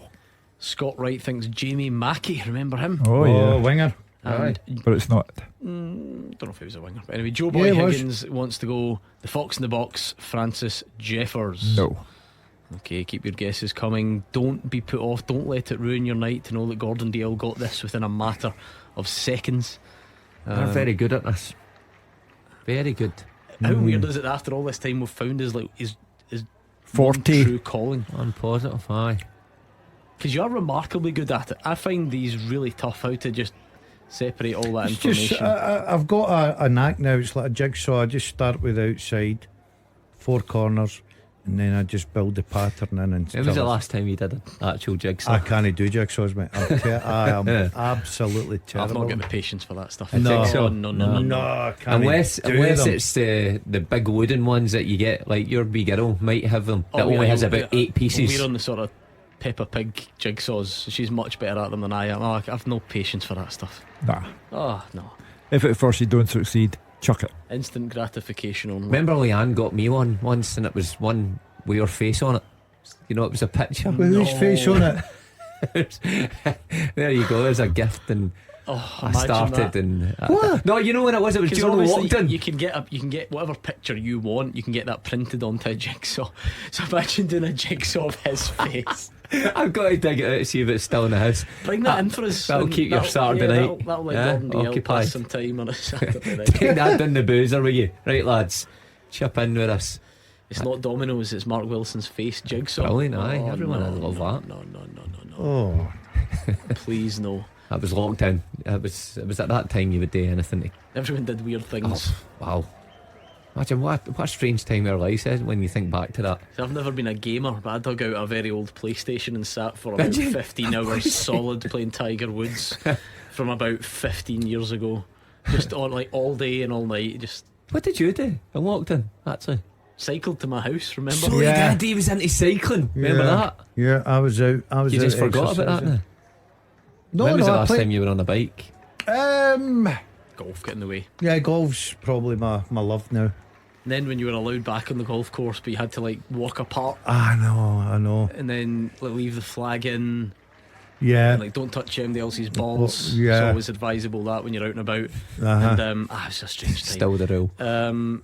Nothing yet to tell you about in these 3 o'clock games we've got going. Still no response from Motherwell. I wonder, will they roll the dice and make a sub? As Gordon says, it on paper it might look like a more or a less attacking player because all the strikers are on, but that doesn't always change the work system. that way. And sometimes free up players in either too area. many cooks spoil the kitchen. I mean that's not the phrase at all, but but you know where I'm coming from. Whatever they do, they've got to keep going towards the Kilmarnock goal because this is desperate now. They really can't be 1 point out of 7 games on the bounce. Go to St Johnstone potentially. Craig Levine's first game in charge Tuesday night. Then Hearts and Celtic. It's not the easiest next 3 games. There's still time. I would take a point right now and come up with 77. Is the suggestion that Craig Levine is the new St Johnstone manager? I think it's imminent would be the indication from that one article. Where do you stand on people who have been out of the game for 4 years coming back to rescue a club? That's not that long, what does it though, mean? is it? Do you think that's that? Like, it's obviously it's a fair portion of time. It's not like drastically long, is it?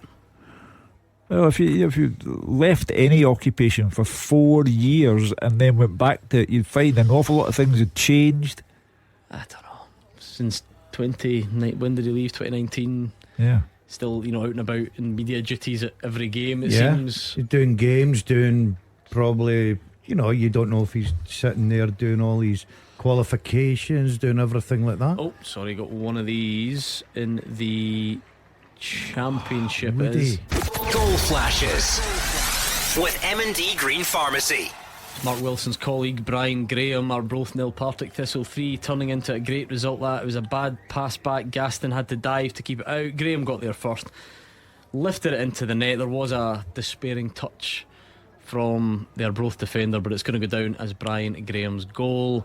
And here is the problem, or not the problem, Gordon, but Motherwell have made a sub and Mika Bireth off. So he's been out, he's been unfit, he's come on and made brilliant contributions. But obviously you try and start him today and then eventually the race is running, off he goes. Yeah, no, it's up to someone else to stand up and be counted. The boy's been excellent every time he's come on the pitch. Unfortunately, injuries have held him back a little bit, Gordon. I was going to say you can't really depend on one player if you're Motherwell, but you look at last year with Van Veen, with the amount of goals that he rescued Motherwell and scored. He was that good though, wasn't he? Yeah, we don't have that, unfortunately, and we're leaking goals at the back. Look, I'm all for the manager today. He changed his system. He decided I'm going to go more attacking. He's gone for it. It's not working so far, but I think if you stand that dugout, I'd be saying, just give me one chance, give me a goal, get me up the road, I'll take a point and I'll have something to build on. But so far it's not sounding too good. Slattery on for being it for Motherwell. Stirling Albion 0, Alloa 2. Ali Roy possibly wrapping that one up, although still a bit of time to go there. Hoping to get to Hampden very soon and speak to Dave Galloway ahead of Aberdeen and Hibs meeting in the first of the League Cup semi-finals. Of course, the competition is a bit more open given that serial winners of it, Celtic, are not in the competition. I think that obviously has a knock-on effect, makes Rangers favourites. Will Dave be on to dessert downstairs in the restaurant by this time? Yeah, maybe he could well be. We'll speak to him soon. Man City 4, Bournemouth 1 down the road if you're interested there. And I tell you what, right on cue, I think we can speak to Dave Galloway. It's a massive night at the National Stadium, Dave. Yeah, absolutely. Really looking forward to this one. Both teams, Gordon, will feel they have something to prove for sure.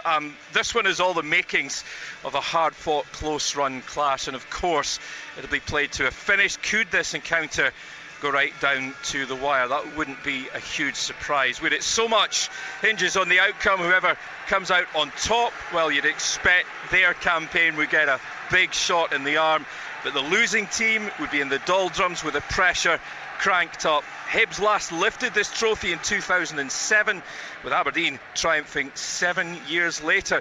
The two sides last met here at Hampden in 2017, and it was a real thriller. That was in the last 4 of the Scottish Cup, the Dons emerging 3-2 winners on that occasion. Now this afternoon's match, this evening's match, it's a tough one to call, isn't it? Results have been inconsistent for both teams in this campaign. Who will deliver the goods and book a final showdown against Rangers or Hearts? Let's have a look at the teams then, and I can tell you 4 changes for Hibs. In come David Marshall, Martin Boyle, Joe Newell and Jordan Obita. Out drop Joe Wallacott, Jimmy Jego, Adam Lefondre and Lewis Stevenson. So David Marshall in goals, looks like a 4-4-2. Lewis Miller, Will Fish, Rocky Bashiri and Jordan Obita at the back. Midfield, Ellie Ewan, Dylan Levitt, Joe Newell and Jair Tavares, with Martin Boyle up top with Dylan Vente. The subs for Hibs, Wallacott, Hanlon, Stevenson, Doidge, Del Ferrier, Campbell, Molotnikov, Whittaker and Landers. Just the one change for Aberdeen, it's Connor Barron in for Dante Polvara. Kelleroos in goals then. 5 at the back it looks like, but a very flexible, fluid formation, the same as they fielded in that good win over Motherwell on Wednesday. Nicky Devlin, Stefan Gartenmann, Slobodan Rubezic, Richard Jensen and Jack McKenzie in front of keeper Kelleroos. Then midfield 4, Connor Barron, Graham Shinney, Leighton Clarkson and Jamie McGrath, with Bojan Majowski up front. The subs for Aberdeen, Doohan, Duke, Gay, Hayes, Sockler, Polvara, Duncan, McDonald and Milne. Your match referee tonight is John Beaton, and on VAR, let's hope he's not too busy, Greg Aitken. Oh, looking forward to this immensely, Hugh. The semi-final stage, both of these teams, you're not having to come up against one of the big two. It's there for you. The incentive is massive. Get to a cup final. But as Dave says, that kind of brings its own pressure. You don't get any credit for getting to semi-final stage. No, none at all. Hibs flatter to deceive. The results don't match the quality of the players that they have. Too many draws, too many setbacks, and I'm not sure that they are yet the side that Nick Montgomery can take into a national final. I think that Aberdeen have the players. They're coming off the back of scoring 4 times at Motherwell. I know that the game prior to that at Kilmarnock, they were apparently shocking, but all you can go on is instinct, and I think Aberdeen will go into the final first. Got to say both sides, middle to front, good players, full attacking intent, full of pace and creativity. But Hibs, particularly at the back, 2 centre halves who leak goals, and I get the style that Hibs want to play, Montgomery wants to play. I think you touched on it, Daz, last week. If you've not got the players, do you have to revert to something else till you get them? Because an awful lot of mistakes in there. And for Aberdeen, individually as well. You look at the players and the players they've got on the bench. They're a strong side. I fancy Aberdeen to get the job done purely because of how fragile Hibs are at the back. Yeah, if you look at the league standings, 6th place, 7. Aberdeen 1-3, Hibs 1-2. Very tight, 1 point between them. I think Dave's in for a long night at Hampden. I think it'll be a good game. I think there'll be goals, but I think this could go all the way tonight. I think what could be interesting about Aberdeen, if you don't just look at the stats and you look at some of the performances, it feels like maybe even for a half here or for an hour there, particularly in Europe against good opposition, they've actually looked really good. It's not transformed, it's not transpired that they've won any of those games in Europe, and then they've obviously had some really disappointing domestic results as well. So it feels like they've got that level in them, just about trying to find it. Yeah, consistency. I think that's what they're looking for. I think Mark's right when he says about, if you listen to that squad and that the starting 11, they're very good, talented players in there. It's just knitting everything together. It's getting the consistency, it's getting the runs going. As I say, I just think if you're asking me who would probably win it, I'd go Aberdeen, because I'm not convinced with Hibs' defence. I just think they leak too many goals, too many easy goals, and I think Aberdeen have got the right players in the right position to go and punish them.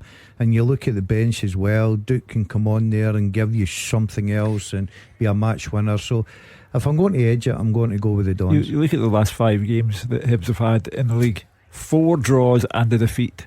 You know, it's not uplifting stuff, but Celtic and Rangers in there though, I suppose, and Hearts, so some challenging fixtures. But you're right, I mean, obviously chucking the 2-0 lead against Ross County wasn't ideal preparation for this, was it? The one thing I always go back to, when Giovanni Van Bronckhorst came over here and was about to become the Rangers manager, sat in the stand at Hampden, and before his very eyes the Hibs were 3 up on Rangers, and the Rangers fans incensed by players saying, well, we knew at that point the game was over. So it proves that anything can happen. I just think tonight Aberdeen can make it happen. I'm not sure that Hibs can. Motherwell making some changes. Stephen O'Donnell and Ollie Shaw on for Paul McGinn and Theo Bair. Rory McKenzie on for Matty Kennedy, maybe to try and solidify things a bit for Kilmarnock, who have that 1-goal lead thanks to Innes Cameron early in the second half. Let's hear from the managers ahead of the game at Hampden then. Here is Barry Robson. I went and watched them there against Ross County the other night, me and Steve. Yeah, it was a good game. I think Ross County played well in the game. Ross County never looked out of the game, and obviously they got a few goals, could have won it in the end, County. So yeah, listen, he plays open and expansive, and obviously he's got some good players on his side, so ones that we'll need to keep an eye on. Enjoy it. That's what it is. That's what we're here for. That's what you grow up as a kid on. You want to go and play at Hampden, you want to go and play in big games, and you want to play in semi-finals, you want to play in European games. That's what we're all in the gig for. So no, they'll enjoy it. They've been really good so far. But that's what I said, the big games, they've been really good. Still a lot to go, of course. Needs to come through a semi-final first, but won this competition as a Celtic player and an Aberdeen player. Mark Wilson looking to add the managerial equivalent to the CV. Yeah, I think he's done a decent job, especially last season. Found it a wee bit more difficult this season, but I think that's to be expected. Again, different competitions. He's compiled a good squad, so he's close. You know, he's got big shoes to fall, but he had a good mentor, Derek McInnes, there for a long time. So, you know, he's on the right track just now, and I think he'll know his favourites for today, but his team can't be complacent, because like I said, Hibs have got plenty of attacking players that can hurt you on the other side. But it's a big one this for Barry to go over the line. If he can get to a final, that's what Aberdeen fans expect from their managers, to get to finals. Interesting mindset. Hughie said that when he won it with Aberdeen, he looks back on it and all he can think is, why did we not win the Scottish Cup as well? Which is quite a negative way of looking at things, or maybe it's what separates those high achievers from us who would be happy to win one of them. He just thinks about that year and thinks they should have won another one. But it is something that's been labelled at Aberdeen. You've got to have a bit of sympathy for them. They keep getting to finals and they keep coming up against rampant Celtic teams who understandably beat them. Motherwell had a little touch of that as well at one point. In a very general sense, Aberdeen fans want more silverware. It's that simple. Well, as someone who lived through the Alec Ferguson era when Aberdeen were the best team in the country, and by a distance, these are very different times. I remember being at the League Cup final when they beat Inverness Cali Thistle, and Aberdeen were not great at all that day and got there in the end and got Derek McInnes the only trophy he won at Pittodrie. I would think that if they were to get to Hampden for the final and play Rangers, it would be a real nostalgic occasion of the way things used to be, and I think it would bring the best out in Barry Robson and in Aberdeen. I think Rangers will get past Hearts, and I think that would be the best final. Rangers are obviously favourites, Gordon, for this competition, but the fact that Celtic are the team with the real success in it in recent times, an absolute winning machine in cup competitions, with them not being in it, is it understandable that the other teams would feel it is a bit more open, it's a bit more doable, even if it's still got to overcome potentially Rangers? Is it still easier than it could have been, if that's the right word? It's you look at it and you'll go in with a lot of confidence. I still like the boys. I agree that Rangers are the favourites. I think Rangers will beat Hearts, so it'll be Rangers against Aberdeen or Hibs. I'm going to go for Aberdeen, and Rangers would probably get into that favourites, but Rangers are in transition under a new manager. Rangers fans are happy with what they're seeing. They're in a good run, so maybe a different scenario for days gone by when you're thinking, I've got a great chance of beating Rangers in a cup final. Rangers would be firm favourites for me if they get to the final. Well, we'll keep an eye on the build up to that one, then take you through some of the early action. We've got one of these in the Championship. Goal flashes with M&D Green Pharmacy. Arbroath have pulled one back against Partick Thistle. Turan with the finish. It was a McKenna cross 8 yards out, and it is one back, probably not enough. Arbroath 1, Partick Thistle 3. Hughdale's Seagulls, I'll tell you what will happen there, have equalised. Ashley Young with an own goal in the 84th minute. Enough time for the Seagulls to swoop for a winner. That's what's going to happen there. I like the way you put swoop. Yes, we will see indeed. We don't always focus on English Premier League games, just Brighton, because that's Hugh's team, obviously, because it has a knock-on effect on how the grandkids are feeling. Yeah, it keeps the Waynes happy, and Christmas is coming. Well, there we go. We'll see what happens in the end of that one. We've given you teams and build up. What about what will we call it? No, in fact, I think we're almost in rounding it off territory. I think we'll need to, Hugh. Let's round this off. The second half teaser with the scottishsun.co.uk/football for the best football news and opinion online.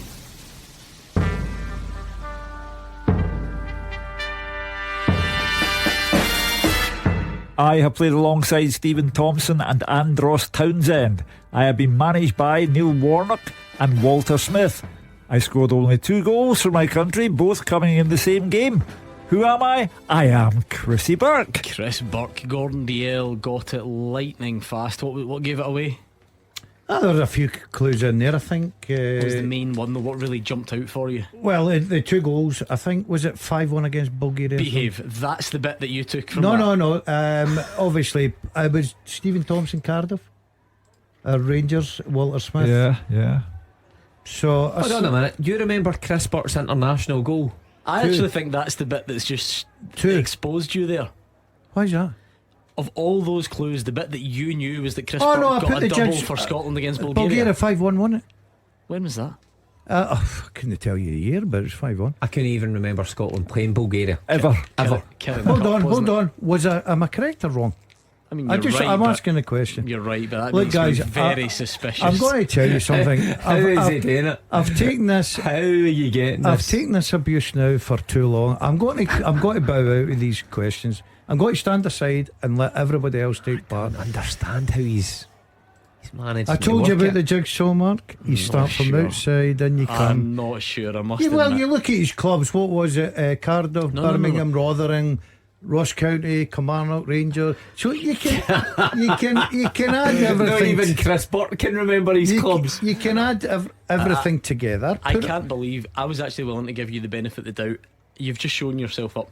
How? Because I know what clubs he played for. You honestly, no offence, you expect us to believe that you remember a 5-game loan spell at Rotherham for Chris Burke in 2016? Yeah. Oh, absolute nonsense. What's up with that? 5 games at Rotherham and you remember that? Yeah, I'll tell you. You can't even remember what day it was yesterday. I'll tell you. It was Thursday. I'll tell you who he played against in the Rotherham. He's big in Burke. He's digging a bigger hole here. A bigger and bigger hole. The guy who openly admits that until recently, when Scotland became interesting, he wasn't interested in international football. But he can tell you that Chris Burke got a double in 2006 in the Kirin Cup against Bulgaria. The Kirin Cup, that's it. I always stuck my mind. I went Burkey's hut too, a brace. That's the only tournament we've won. I maybe need that one day, and it just stuck in my mind. Man. Anyway, full-time whistles are starting to go. Well done to Gordon Dalziel for apparently getting the teaser. People who actually got it were JB in third place, Derek FM in second, and Annie's Land 9 was the winner, the real legitimate winner of the second half. Hold on a minute. Hold on, you were all standing. Late equaliser for Queen's Park, Gordon, 2-2 away to Ayr. Great result that, it has to be said. Not a great result for Montrose as well. Edinburgh City 1, Montrose 5. That's the full-time whistle gone at Somerset. Starting to go around the country. Remember, no VAR in the Championship, so we shouldn't have the same delays in the 2 games we're covering there. Stuart Kettlewell will be hoping for a lengthy delay, but I don't think he's going to get one, and it looks like Kilmarnock are going to edge their way to a win and another defeat for Motherwell. Well, absolutely fascinating. McDermott Park Tuesday. If Craig Levein is in one managerial dugout and Stuart Kettlewell is in the other, what an intriguing night that is going to be. That must win is not a cliche. Must win is a fact for Motherwell on Tuesday. 4 minutes to go at Rugby Park. It doesn't sound like a Motherwell equaliser is particularly likely, but you never know. They pulled something out the bag last weekend. They scored 2, albeit consolation goals midweek, so maybe, just maybe. But to do that 3 games in a row is quite some ask as well. So Kilmarnock certainly favourites to take all 3 points there, and I suspect we're going to get full-time whistles in the Championship before that one, and we do. Arbroath is finished. Fraser Wishart. It has finished. Arbroath 1, Partick Thistle 3. Job done by the Jags, but also done in style because it was a comfortable win, and it could have been more with 2 Aidan Fitzpatrick goals, one in either half, and a Brian Graham goal to seal it.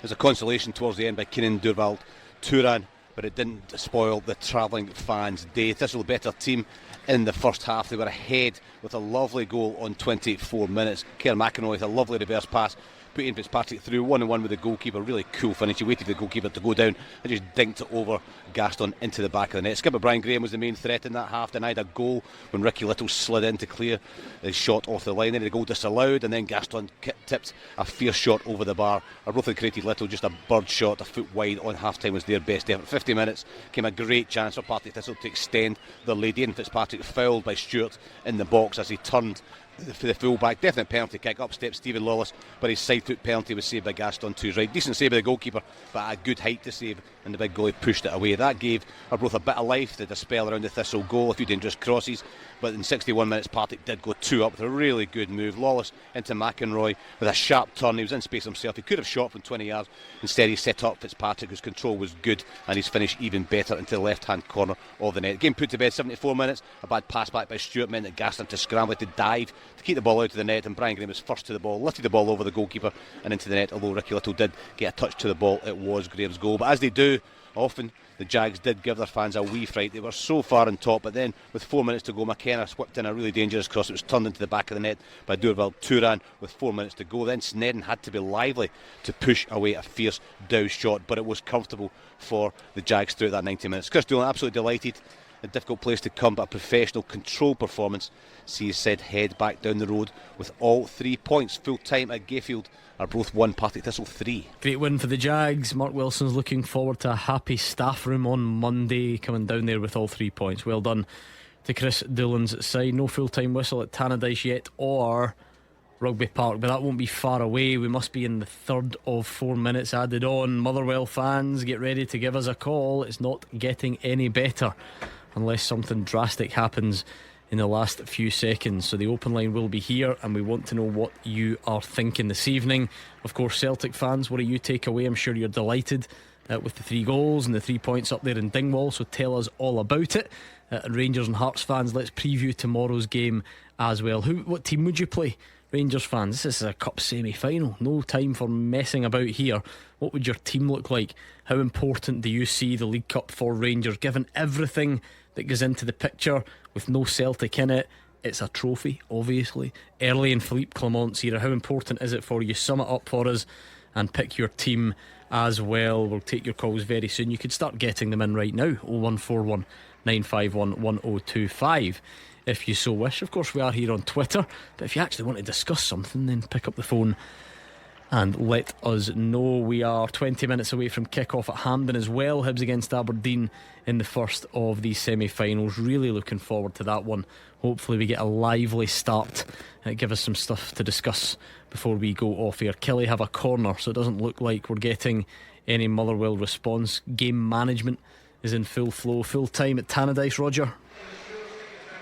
Full time Dundee United 1, Inverness Caley Thistle 1. Duncan Ferguson back at Tannadice for the first time in nearly 30 years, and he's interrupted United's momentum as they push for the championship title. It could have been a lot worse for United. They fell behind after an evenly contested first half. A swashbuckling run down the left by Cameron Harper. Really impressive. The Caley Thistle left wing back kept his composure, picked out Nathan Shaw just inside the box, and he reversed a lovely shot past Jack Walton into the corner of the net for 1-0. United needed a big response at that stage, and they got one. 6 minutes later, a corner on the far side, the United right, fizzed in by young Kai Fotheringham, and there was Kevin Holt, the hat-trick hero in his recent return to Partick Thistle, to bullet a header past Mark Ridgers for 1-1. United threw everything at it in the second half to try and get a winner, even deep into added time. Ridgers had to make a terrific save to deny Glenn Middleton.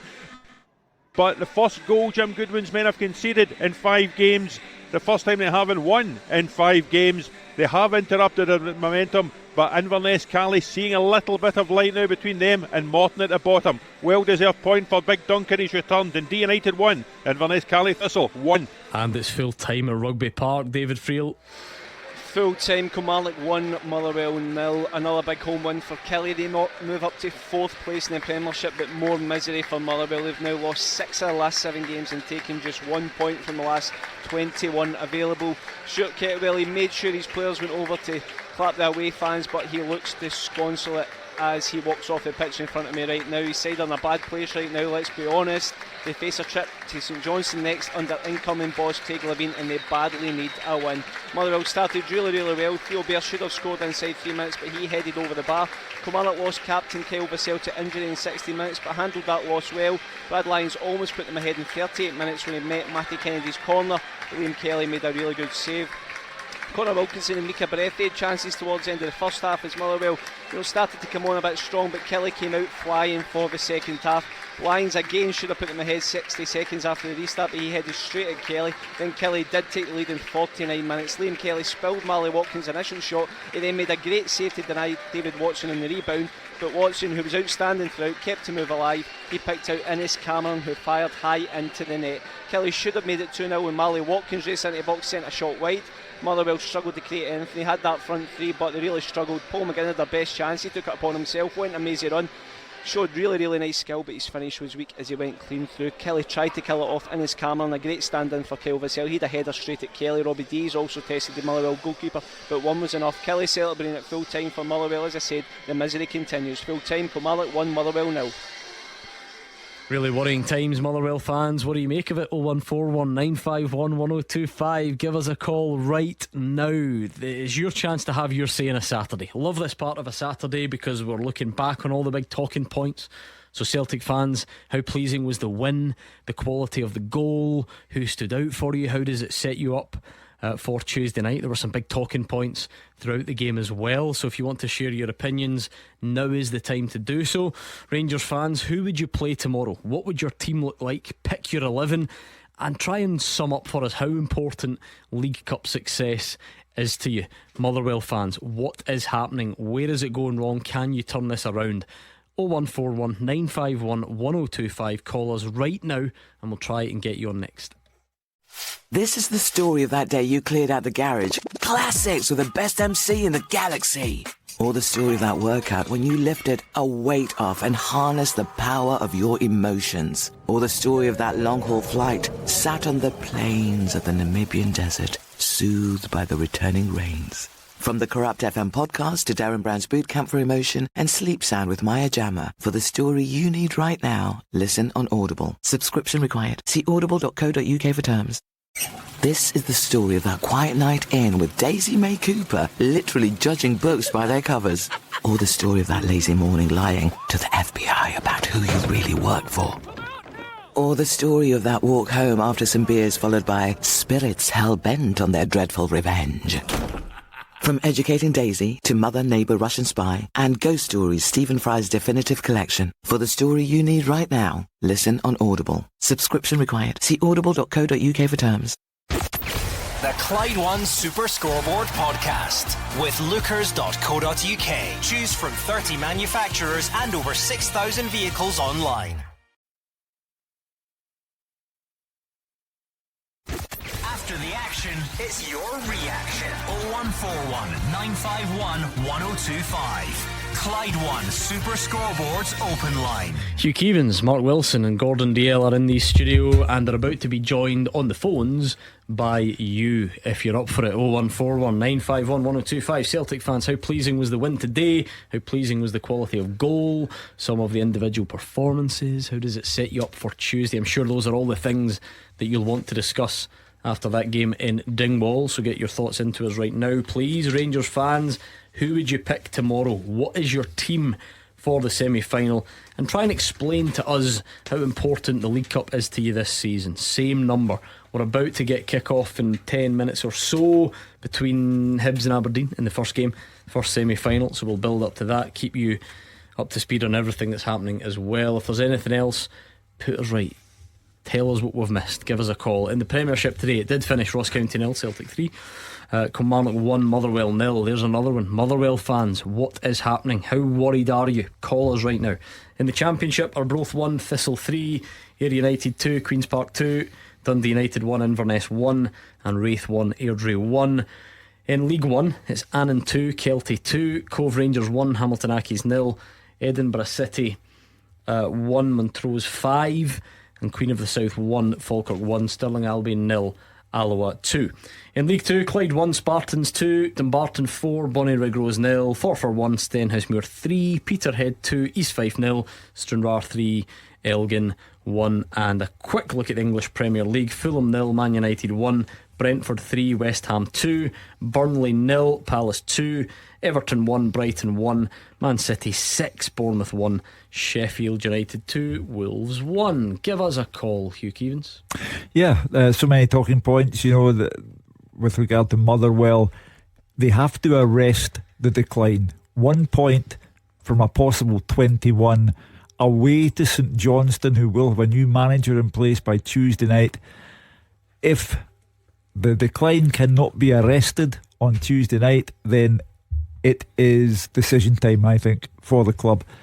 That's almost a quarter of a season without a win, and you really have to be careful what you're doing, because the slump becomes a crisis, and I would suggest the crisis would be in the form of a win for St Johnstone on Tuesday. Been a long day. Mark Wilson started in some style for Celtic, certainly with the quality of goal. A 3-0 win. Will Brendan Rodgers be a happy man? Well, I'll be delighted. I mean, it's always going to be a tricky tie. I know Celtic have dealt with that pretty well over recent seasons, but I said earlier on, with the volumes of games they've got coming thick and fast, that he had to utilise his full squad today. Now that obviously comes with risks, but when the opposition go down to 10 men, it makes it easier. But I thought Celtic played well today. Only scored one in the first half, but it could have been many more than that. And then when the substitutions were introduced in the second half, they were terrific. They made a real impact. So I think he'll be happy with the majority of the performances, the result, and he'll look ahead to Madrid on Tuesday night. Let's go to the phones on 0141 951 1025. Michael is a Celtic fan. How pleased were you with the result and the performance today, Michael? No, not too bad actually, but I just think the VAR ruining Scottish football, Gordon and Mark and Hugh. And but for me, that first goal should have stood because it was a physical game at the end of the day, and that goal should have stood. Also, the Maida, he was never offside. He was on line with that Ross County defender. Let's go through them, bit by bit, because in chronological order, the goal that Celtic got ruled out from Scales, but it was the apparent infringement. What do you think? I agree. I thought that Scales was hard done by. I thought, we're not there. It's a contact sport. I don't think he did enough to merit a free kick in the box. I think Jordan White, if you're a Ross County man, you're delighted with his part in it. He felt the contact, he threw himself down, the referee bought it. Scales puts it in the back of the net, but it deemed to be a foul on Jordan White. But I think Celtic were a little bit unlucky with that one. I thought Mark Wilson summarised it perfectly. Had the roles been reversed and O had gone down, would the referee have given a penalty? Not in a million years. I feel like Saturday is, or any time there's game on, but obviously Saturday is when most of the football happens. This is what it's become now, Mark. I've obviously always got Twitter open, scrolling through everything. I can see people moaning that Wolves apparently have been done by something, and there was a 4.5 minute VAR check for offside in the Man United game. Like the way Michael says, it's ruining Scottish football by extension. Is the world's game just having to suck this stuff up now, or? Well, they're having to at the minute, but I wonder how long it can continue, because it seems like every league, it's not just our league, I think everybody has to get that in their heads. I was all for VAR when it came in, because I did think it would solve the majority of problems.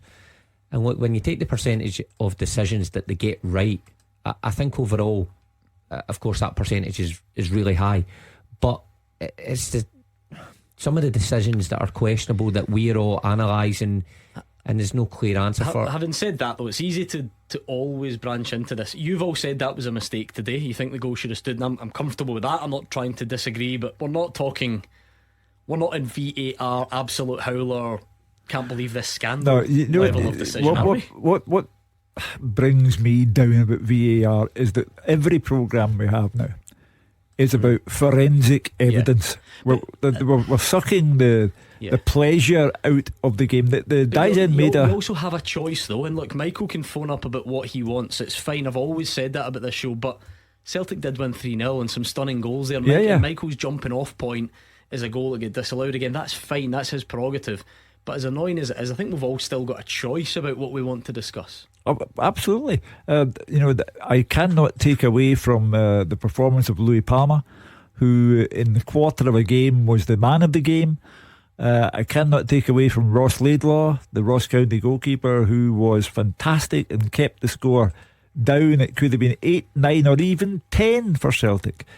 But every time it's about forensic evidence, and the Dyson made one. I was being flippant, but I want to get to that in a second, just quickly, so we can separate the two, because there's a tweet here from Gary.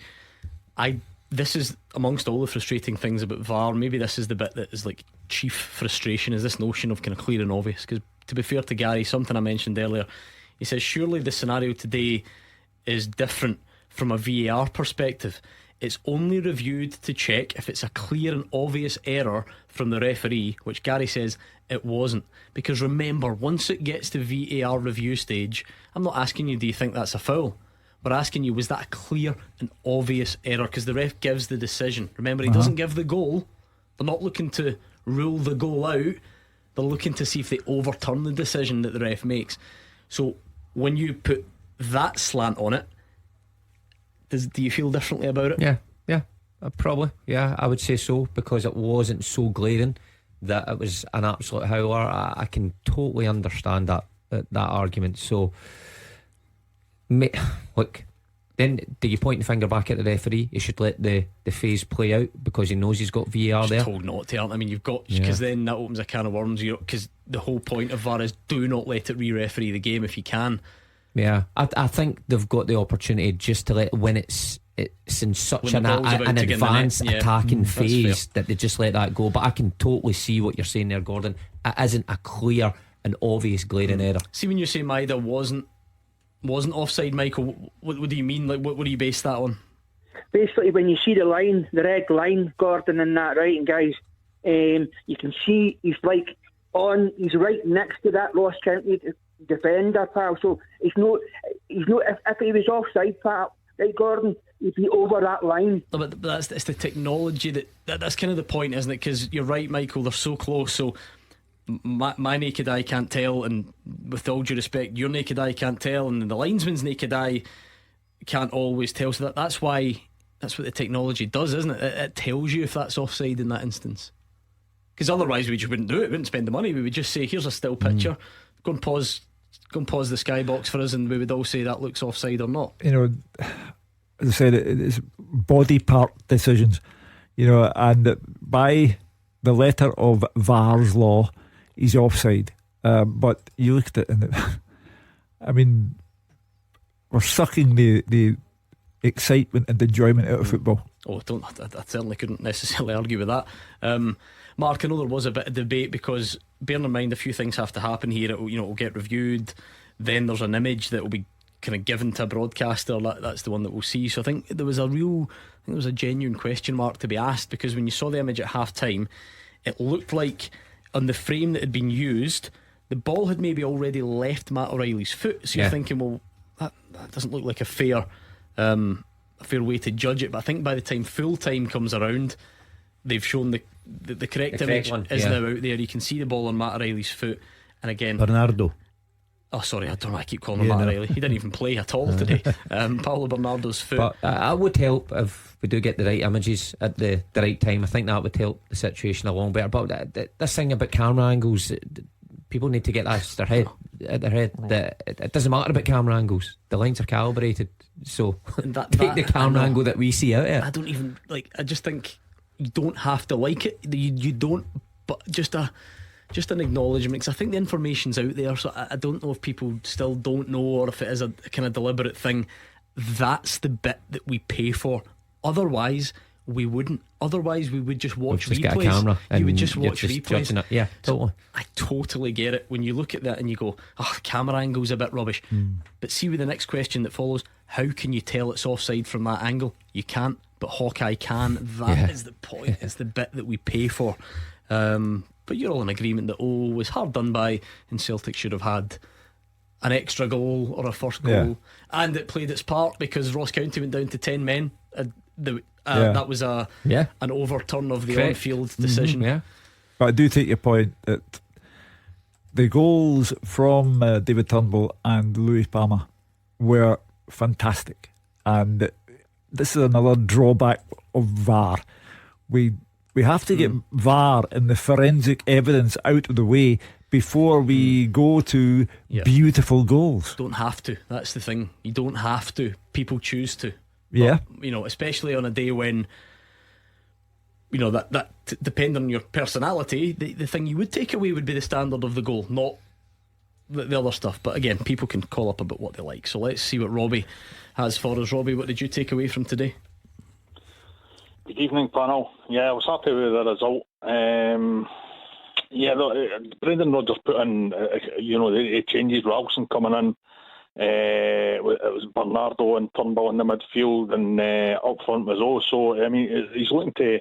What I like about Rodgers, I think he's maybe slightly catching on to what Ange was doing last season. Maybe John Kennedy's slightly influenced him. Is if you try to make as many changes from game to game as possible, but especially not so much changes in the starting lineup, but definitely when you bring on the substitutes.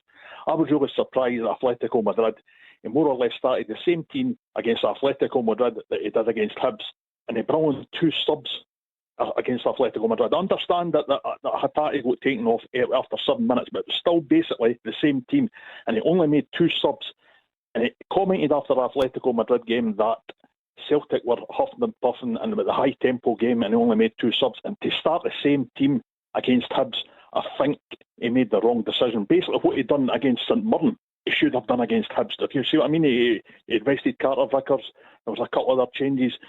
And I think that if you can bring on your 5 subs all the time, most games, at least 4 subs, but keep that same momentum during the game, and there's no drop-off after 60 minutes, I think that you should be doing that more often. As I say, didn't do it. It's a fair point, Hugh, because the clue was there. Brendan Rodgers said he trusts the squad, and we debated it before.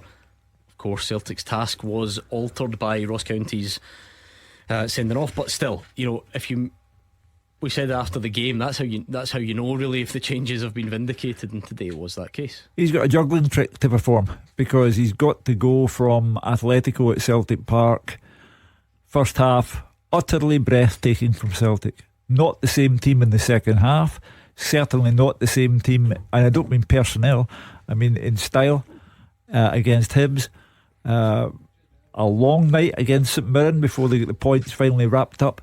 And then today he goes for that strategy where he's got Madrid in mind, without doubt. So it's a juggling trick, and he's got to find out about people, because he said that in January there will be comings and goings, and there will be more goings than comings. So he had to find out about people. I think he found out 1 or 2 things today that will stand him in good stead. So he's got that trick to perform. I think the juggling of Europe and the domestic fixtures is taking a toll of Celtic. I was going to say it's easy now saying that it was the wrong decision against Hibs because of the scoreline, but when you looked at that, the build up to that game, probably the best performance of the season away at Tynecastle and an outstanding first half. I think Brendan Rodgers was just looking for that consistency, continuity with his side. I take your point because of the result and the hindsight, but to be fair, as the game's going on, like Maeda and Kyogo looked like they did look a spent force, didn't they? So they certainly did. Is that not fair then to suggest that maybe should have been mixed a bit? Perhaps, but look, we don't know how these guys recover from a Wednesday to a Saturday game. We don't know if they're incredibly quick. Me personally, I wasn't. I took a good while. And Brendan Rodgers must have thought they could go again, but maybe he's learned his lesson, and that's why he understands the huge task that lies ahead on Tuesday, and why he made so many changes today. I just think the quality of Brendan Rodgers and the experience he's got, he'll have game plans for each and every game. He'll have been thinking about it. Yes, you can argue with the flat against Hibs and maybe substitutions being earlier. Today I didn't see any concern whatsoever in the changes. I really didn't. It's a squad. He said last week or just 10 days ago that it wasn't always going to be the same team. He had to rotate the squad. He had to use it. That's why Celtic have got a big squad. That's why they've got the quality there. There was 1 or 2 thrown in today, a wee opportunity. Yes, I think Hugh's right. I don't think 1 or 2 actually grasped that, but it's a comfortable win leading into midweek. Yeah, how does it set you up for midweek, Robbie? Yeah, moving on to midweek, I was going to say Matt Wilson and Gordon Dalziel. It's about David Turnbull. Now, what I'm going to describe David Turnbull as, and I'm sure he's probably agree, that he's a brilliant moment player. What I mean by that is if you look at against St Mirren with his goal, and you look at his goal, which was a terrific strike, absolutely fantastic, and today another great strike. Now, outside the great moments, he sometimes gets a wee bit caught up in, and you can be a wee bit one. See, the thing I've got against David Turnbull, now I'm still a fan, don't get me wrong, I'm just not as high on him as Mark and Gordon, what they were saying a couple of days ago on the show. You wouldn't apply that to today though, would you? Because I mean, all round I think he'd be Celtic's man of the match as an example. Fair enough, maybe other games, but you wouldn't apply that to today, would you? Well, I'm just talking about in general. I'm not applying from today. For example, here's my backup. See, against Rangers, he never ever plays well against Rangers. Never. And I generally mean that. Can't mind him ever having a good game against Rangers whenever he's played.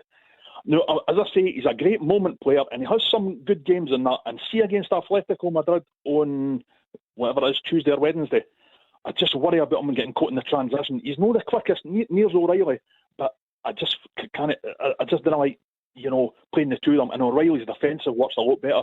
Didn't get me wrong, fantastic player, a great moment player, backed up, as I say, with the games against Rangers. Never plays well against them, and I genuinely actually say that. Never plays well against them at Ibrox or Celtic Park. Still a great talent, but I think he's just a wee bit one-paced. Great touch, great passer, could score a great goal, but just to cover the ground in the defensive work, I'm just not as high on him as what Gordon and Mark is. He had a moment, this moment player against Rangers. Did he not score the goal, Robbie? You're correct. There's no handed to him on a plate by John McLaughlin. You've still got to seize the moment, haven't you? I think the more relevant I think there is a good debate there. Is he as suited for a game away at Atletico Madrid? That's I think it's a fair argument. Who is? I think the Celtic players are up against it on Tuesday night. You pick in terms of your best 11 of suitability, because that would be a scale. Does David Turnbull come into it? I don't think he'll play. That would be. I don't think he'll play here, and the reason, I think the caller's right. Everybody knows David Turnbull's not lightning quick. He's a very intelligent footballer. He's a good footballer. He comes in for, in my personal opinion, unfair criticism. And if you're going to throw things like, well, he doesn't play well against Rangers, that defines your Celtic career, I don't really agree with that. But I do agree with a lot of the points he was making about he is a moment player, and teams need moment players. You know what I mean? For instance, the goals that he scored on Wednesday night and today, that moment kicked on for Celtic to go and win the games. I think David Turnbull gets a bit of unfair criticism. Is he as good as Hatate? Would I play him in front of him? No, I wouldn't. But I think he's a very, very important squad player, a very good squad player, and I just think he gets this tag about, he's a one-pace player. Okay, I agree with that, but he's got a lot in his locker. Celtic are a goal down, Dazzler, midweek. They're a goal down, and he pops up with this superb equaliser. Then today, they're huffing and puffing in front of goal when it's 11 Celtic men against 10 Ross County, and then he comes up with not the game changer as such, but something that shifts the balance of power. I'd play him on Tuesday. I would. Can you play with O'Reilly and McGregor basically then, is the quick, because they two are playing, aren't they? I'd play him because I'd look at the alternative options. What's else is on offer? Plus, I think when you've got a player in the moment like he is just now, 2 goals in the last 2 games, and he can score from distance against an Atletico team who do retreat and make it hard to play through, then I think you need to capitalise on that. A player that's in form at this moment, and the other options surrounding him, I would play him. I think it's between him and Bernardo, obviously. I think that was not home, not Iwata. No, I think. Do you think Bernardo did anything today to suggest that he should get a game out against Atletico Madrid? It goes back to that thing that Robbie's talking about. It's just an entirely different challenge, isn't it? You're probably looking for who, and I'm not saying he is, but the question's probably who are your best off the ball options. You're 100% right. They're going to be doing more work. Listen, I was impressed in the second half with Madrid, right? They're an excellent team. They're at home. They're going to make you move about. Let's be honest about it. And that's the only reason O'Reilly and Turnbull in there in the middle of the park, Cal McGregor, I think he'll look at more a solid defensive type midfield play. It's a good point, Robbie. Clearly you've got everyone going. Thank you very much. 7.5 gone at Hampden. Hibs 0, Aberdeen 0. Half-hearted claims for a penalty to Aberdeen, handball shout, but it was just fired right at Lewis Miller, whose hands were sort of tucked in, so nothing came of that, although Barry Robson wasn't impressed. Martin Boyle stretched up the other end, but it was a poor cross. Miovski has had one deflected wide as well, so it's been lively enough without any great moments as Leighton Clarkson swings a free kick in. We'll stay with it for now because it's still in the box, but not any more. So we'll keep you updated on that one. We'll take more of your calls. Keep looking back on today. Rangers fans, what about you? Who would your team be for tomorrow? Pick your team, and how important is the League Cup to you? We can answer those questions next. And now a word from our podcast sponsor, Lookers Motor Group. They've got Jaguar, Land Rover and Volvo showrooms across Glasgow and the West, so you can find the new or used approved car that's right for you. The Land Rover showrooms can be found in Motherwell, Darnley and the north of Glasgow, with their Jaguar and Volvo showroom found in Hillington. And right now at lookers.co.uk you can browse and shop 24/7, value your part exchange, order and take delivery from the comfort of your own home. Every approved used Jaguar, Land Rover or Volvo comes with a minimum of 12 months warranty, roadside assistance, MOT test warranty, an independent mileage and service history check, software updates and lots more. Check out lookers.co.uk to get your new or used approved Land Rover, Jaguar or Volvo today. Now back to the podcast.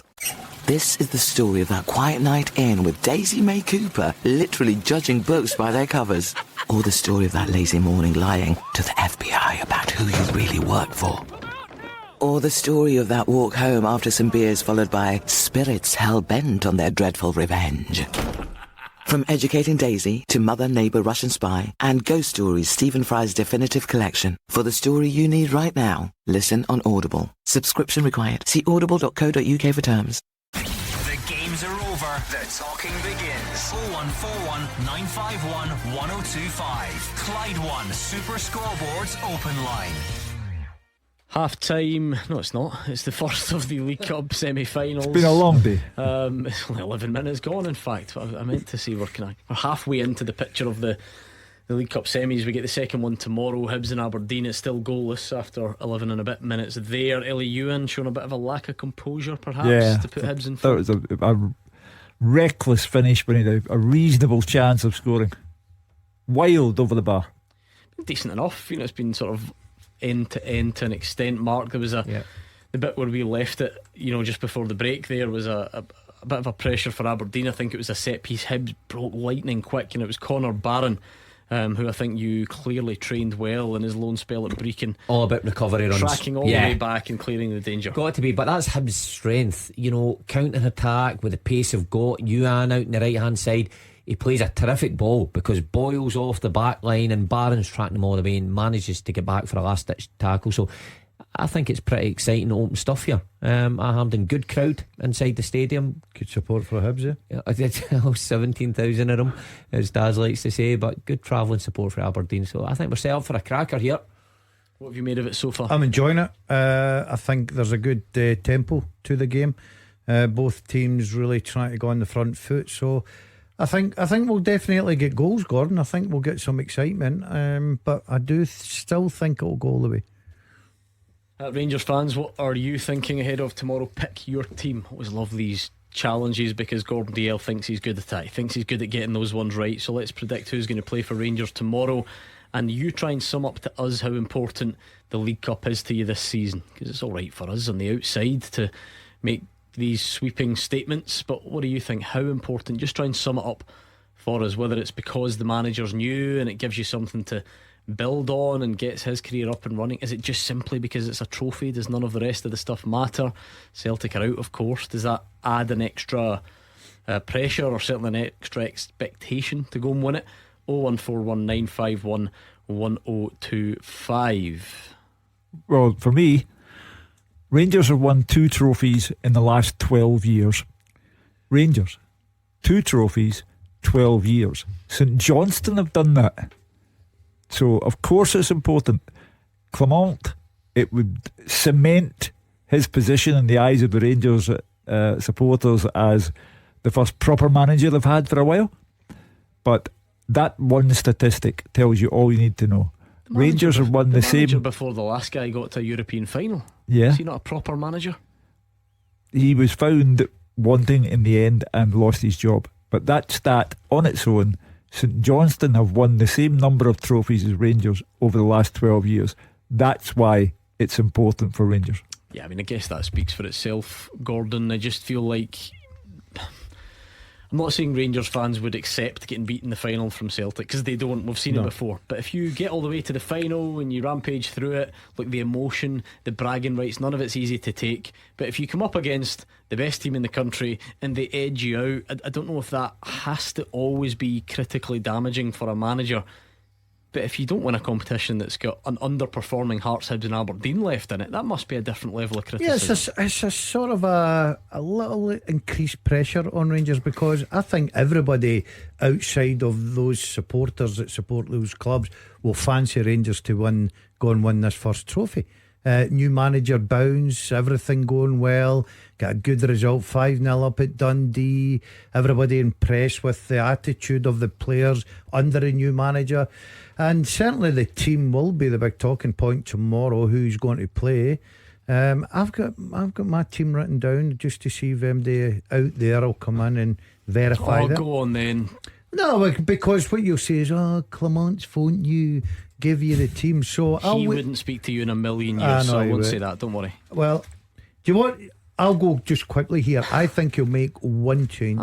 I think he'll bring in Cantwell for Jack from the other night. Take me through it then. Well, the other night. So I think he'll go Butland, Tavernier, Golson, Balogun, Yilmaz, Cantwell, Lundstrom, Lammers, Wright, Danilo and Sima. Not bringing Barisic back in? No, I think Yilmaz, I thought he was lively the other night. I'm a Barisic fan, but I'm thinking, I'm in the manager's shoes here. He's a size 9.5. I'm in there. Oh, he'll be bigger than that, I think. No, he's not. 9.5. 44 UK. Right. Young Noah is a Rangers fan. How are you, Noah? Yeah, I'm good. What are you thinking about tomorrow? I think it's going to be a very hard game against Hearts, but if we can do it at Ibrox, we can do it at Hampden. Is it going to be as tight as it was last week? I think it might go to extra time, and I think Rangers will end up scoring in extra time. No, I mean purely selfishly, as someone who's working at the game, we don't approve of extra time. But generally speaking, Mark, as the most recent ex-professional in the studio, what does it do when you play the same opposition within the space of a week? What does it do to the challenge? Anything? Not really. I think by the time the game comes around, you know enough about the opposition anyway. Listen, in this day and age, the amount of analysis that goes into games, it's almost the information you're fed before games, that you've seen them so many times already. Look, for Hearts, I mean, they'll still feel sore from last week, but if you're them, you're taking confidence that you led for so long at Ibrox. If you're Rangers, then you're looking at it from the opposite side, that you were so poor for so long in the game. However, you still found a way to win the game. Look, different venue, it'll be a different atmosphere and a different occasion, of course. So semi-finals, I never particularly enjoyed playing in, being so close. But the one thing for sure is with both teams, pressure from both sets of fans is huge. Of course, Rangers fans expect to go to the final and win the final, but Stephen Naismith's under a lot of pressure as well, because Hearts, the big club they are, expect to get to finals and win trophies. So it's going to be a tense afternoon tomorrow. Depends what type of person you are, Hugh, and in my head I know which one I think you're going to go for, but we'll test it out. You can say that it will be tight again tomorrow, because look how close Hearts got at Ibrox last week, and why can't the same happen again? The alternative view is you missed your chance to get close, Hearts, and that won't happen tomorrow. I look at it this way: Rangers go midweek to Dundee and score 5 goals and could have been more. Hearts are at home and struggled against Livingston and eventually get out of jail late on. I don't think that Hearts have the quality or the temperament to beat Rangers. When the board went up at Ibrox last Sunday and it had 9 on it, it should have been 9-9-9, because it was an emergency for Hearts. They collapsed, they imploded, and I think that they will find it very difficult. I think Rangers are buoyant, and I think that Hearts will probably lose by 2 or 3 goals. Why are you giving more weight to games that they played in midweek against other opposition than to a one where they met last week? I'm not denying that Hearts did well, and Rangers for the vast majority of last Sunday looked like Michael Beale was still in charge. But I worry about temperament when, you know, the penalty is a penalty. You can shout and ball all day long, but it's a penalty. And I think Stephen Naismith was clutching at straws because he needed that result. If he'd gone off the park 1-0 winners over Rangers, it would have been a massive result for him. but the penalty was a penalty, 1-1, and as soon as the board went up, the Hearts players imploded. Who's the main man for you tomorrow, Noah? Who's the one guy that has to be in the team? I think Danilo has to be in the team because Dalziel's he's getting startings all the time basically now, and Dalziel's getting startings of course, and Thing's not getting a single starting, and Dundee he got his starting, and then Dalziel's just been getting his starting. Yeah, surely it's Danilo again, isn't it? All day. I think that I think he would have been disappointed there night. I watched the game and the amount of chances he had. Some of his finishing were poor, but he got his goal. But he was a real threat. I thought he worked very hard. He's getting better and better now, so he will be a definite starter tomorrow at Hampden. Yep, have to agree. Have to agree. He does look a handful. Out the pair of them, he definitely looks like he's ahead of Dessers. Dessers just looks like he's struggling to find his feet, even though he did score, in the past couple of weeks. But Danilo looks a better player. That's right. Loads of chances the other night, but I think that might just come. I think once he ends up scoring a few, he'll settle into that role. I mean, the ongoing inquest into Rangers injury prevention, injury rehabilitation, general fitness levels is ongoing. Some really interesting stuff from Philippe come on early in the week about using what's at your disposal, whether that's a cryo chamber or anything else. Need to get you in that, Hugh. and thaw you in 50 years. The year is 2074 and Hugh Keevins is here on Clyde One Super Scoreboard. He's brown shoes on. Don't rule it out. Listen, I would not be surprised.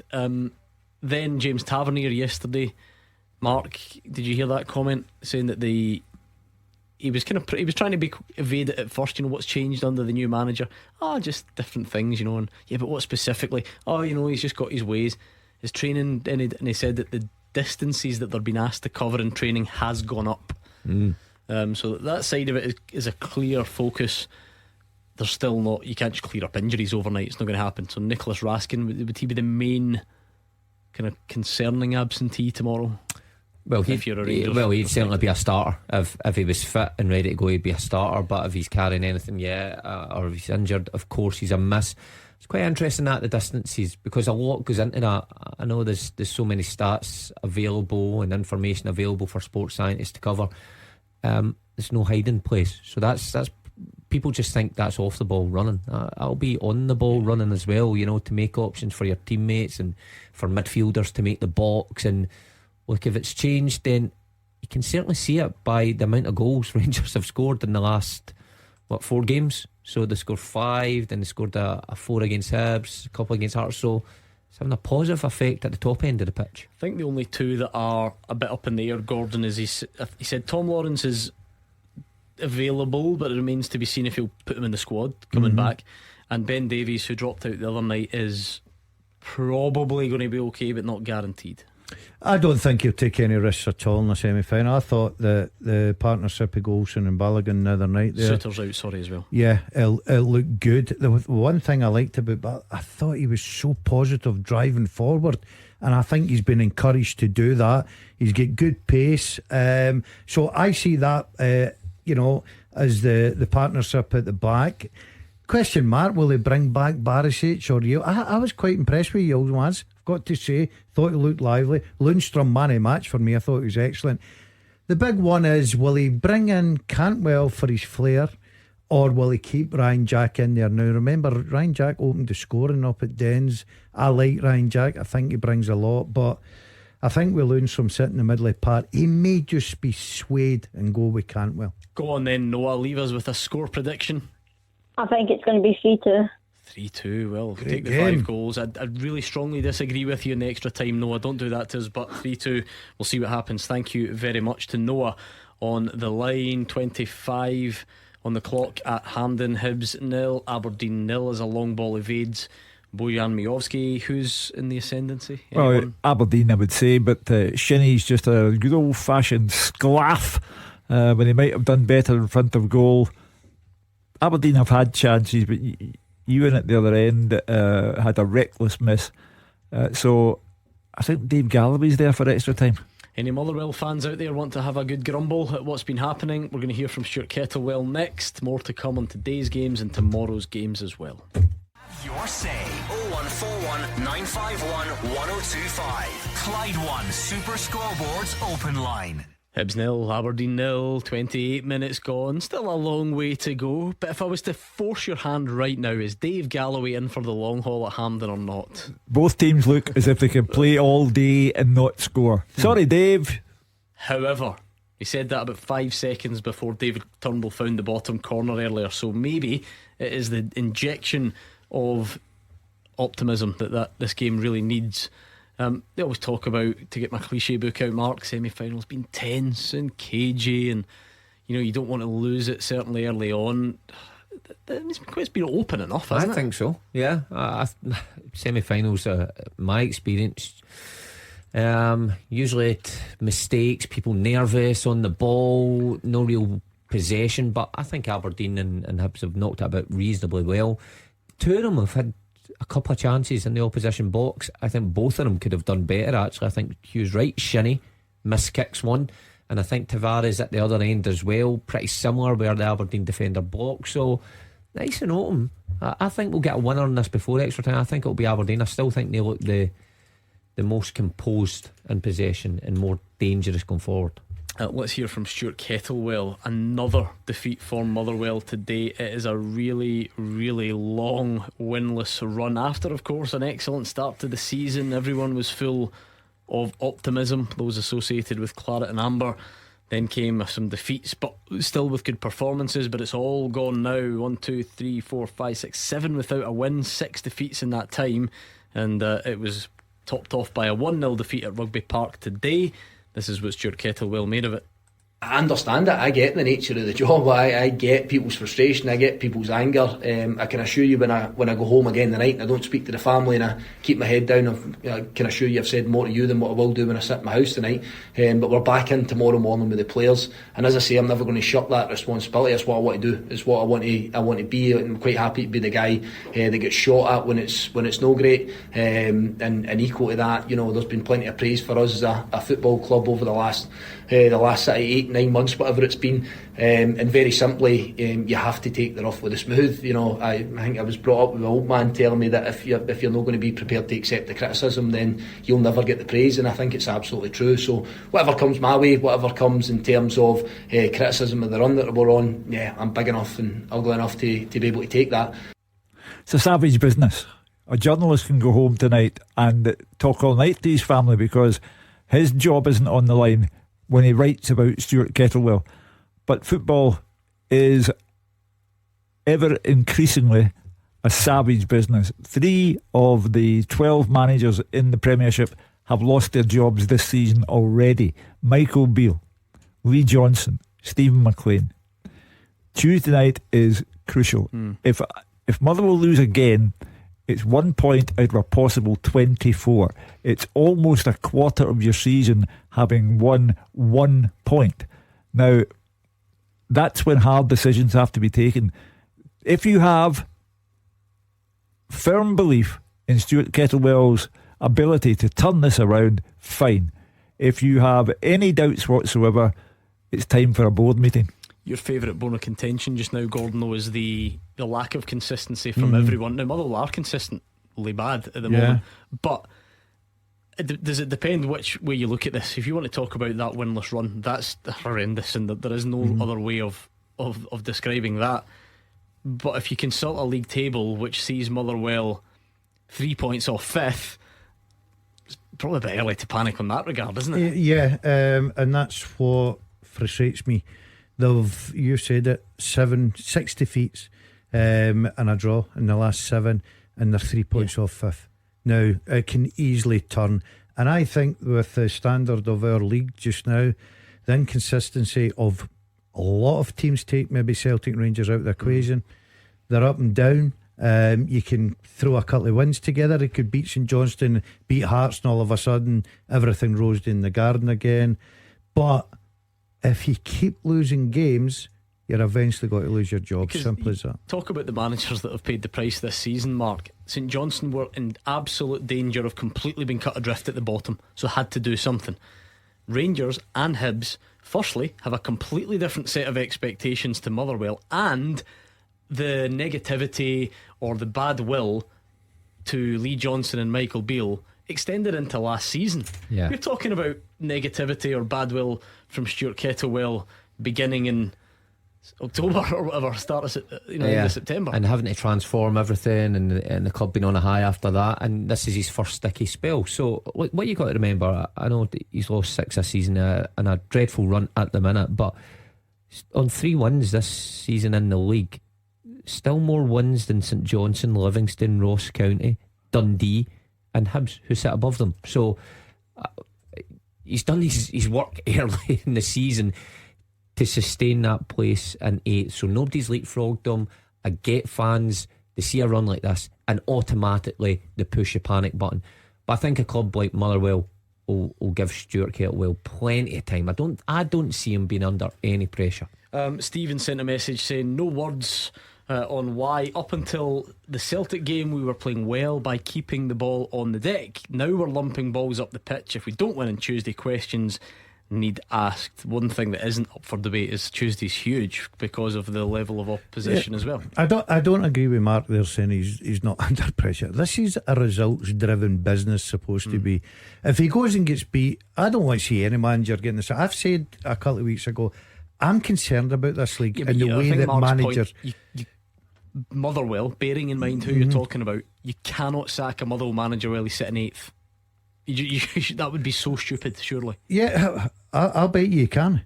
Because if he loses, you think if he loses on Tuesday, I'm not saying he'll he's going to lose. I'm saying if he can, he's get St Johnstone, Hearts and Celtic coming up. They're 3 games he could possibly lose, right? The way that Motherwell are going just now. Are you telling me if he loses 2 of the 3 games, he's going to continue in his job? Absolutely not a chance. Do you think he's only 2 games away from the sack? Yeah, 100%. I disagree. 100%. I think Motherwell are wise enough to understand that he's going through a sticky period at the minute. I think they'll recognise the good work he did last season. If he loses against St Johnstone and Hearts, you're saying he's still not under pressure? Of course, pressure, but I don't think he'll lose his job. Gordon spoke about levels of expectations.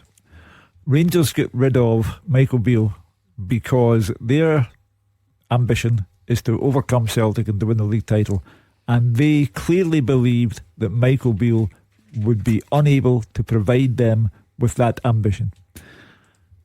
Motherwell's level of expectation is to stay in the division, and Gordon Dalziel said if you lose to St Johnstone and then to Hearts, you have 1 point out of 27. Do you surely have to ask yourself then, are we in danger of going out of this division? And that's when you have the decision to make. In November though, when there'll still be another, how many teams? St Johnstone would still be below you, Livingston, Ross County and Dundee possibly still below you. And no, that just doesn't make sense to me. I get what Gordon says, different expectations at Rangers and Hibs, but Motherwell in November sitting potentially 8th even after losing to St Johnstone, you're going to sack your manager. So why is that where we've got to now? Listen, I agree about sack managers. I'm not one manager sack. I think we're too quick in doing it. But if you're right now, it's all ifs and buts. If they do lose to St Johnstone Hearts, 1 out of 27, whatever it may be, you're not. It's a results-driven business as a manager. We all know that. I totally understand. So do we sack managers too early or not? Then you can't just say that and then me personally, I contradict it. I think the sack managers too early. But what I'm saying is, I'm not making the decision. I believe the club will look at this but if situation. You think the sack managers too early, you would be all in favour of a calmer head this time then? Listen, I've been a calmer head for everyone in the league. I think 10 games into the league and 3 managers have already lost their job. You is would ridiculous. be entitled so to it would be the wrong decision if it happened. But I'm not making the decisions. Okay, but I'm asking you, whoever is making that decision, if they make it based on your own logic there, it would be the wrong decision. Probably yes. Right, okay, so we're getting there. 38 minutes gone, Hugh. We're almost out of time. I feel like there's territory, there's kind of openings, there's just maybe no huge chances for Hibs or Aberdeen. No, the goalkeepers aren't getting worked. It has the look of a stonewall draw about it in extra time. But You never know. They're just not taking their chances in front of goal, either side. Final thoughts on this one? So, based on what you've seen so far? I think it'll go all the way. I think extra time will decide this. I'm the opposite. I think there's goals in this. I think it's open enough that they just need to take a wee bit more care in the final third and we'll see goals. I think there'll be a winner in this in 90 minutes. And by the time we, as a Clyde One Super Scoreboard audience, reconvene on Monday, we'll know the lineup for the final. Yep. What's it going to look like? For me, it will be Aberdeen against Rangers. Agree. Rangers, no problems tomorrow. Sticky one, a straightforward one. What are you thinking? I think it will be straightforward for Rangers. I think they're now gathering momentum under Philippe Clement, and I think they will just simply have too much for Hearts. And go on then, Hugh, before we finish off, round up what you made of today's football. Well, delight in Dingwall for Celtic. Will it be magic in Madrid for Celtic? They got there today, 10 men playing 11. They got an outstanding performance for 1/3 of the game from Louis Palma. He could be big for Celtic in Madrid, but I think that Madrid on Tuesday night will be about Celtic's defensive capabilities. And Motherwell, 1 point from 21. The one thing you cannot disagree with, the pressure is mounting. They really need a result in Perth on Tuesday. It's going to be a heck of a week, that's for sure. But this weekend is not done by a long shot yet. Either Hibs or Aberdeen will be the first name in the League Cup final, joined tomorrow by Rangers or Hearts. Whatever happens, we will look back on it all on Monday night, so make sure you join us. And in the meantime, there only is one man in this country who's going to have the right effect on your Saturday night. George Bowie with the GBX is up next.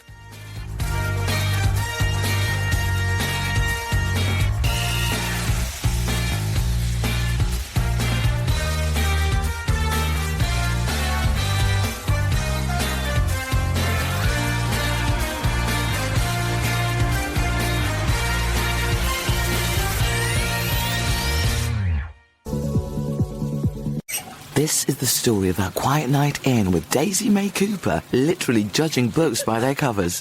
Or the story of that lazy morning lying to the FBI about who you really work for. Or the story of that walk home after some beers followed by spirits hell-bent on their dreadful revenge. From Educating Daisy to Mother, Neighbour, Russian Spy and Ghost Stories, Stephen Fry's definitive collection. For the story you need right now, listen on Audible. Subscription required. See audible.co.uk for terms.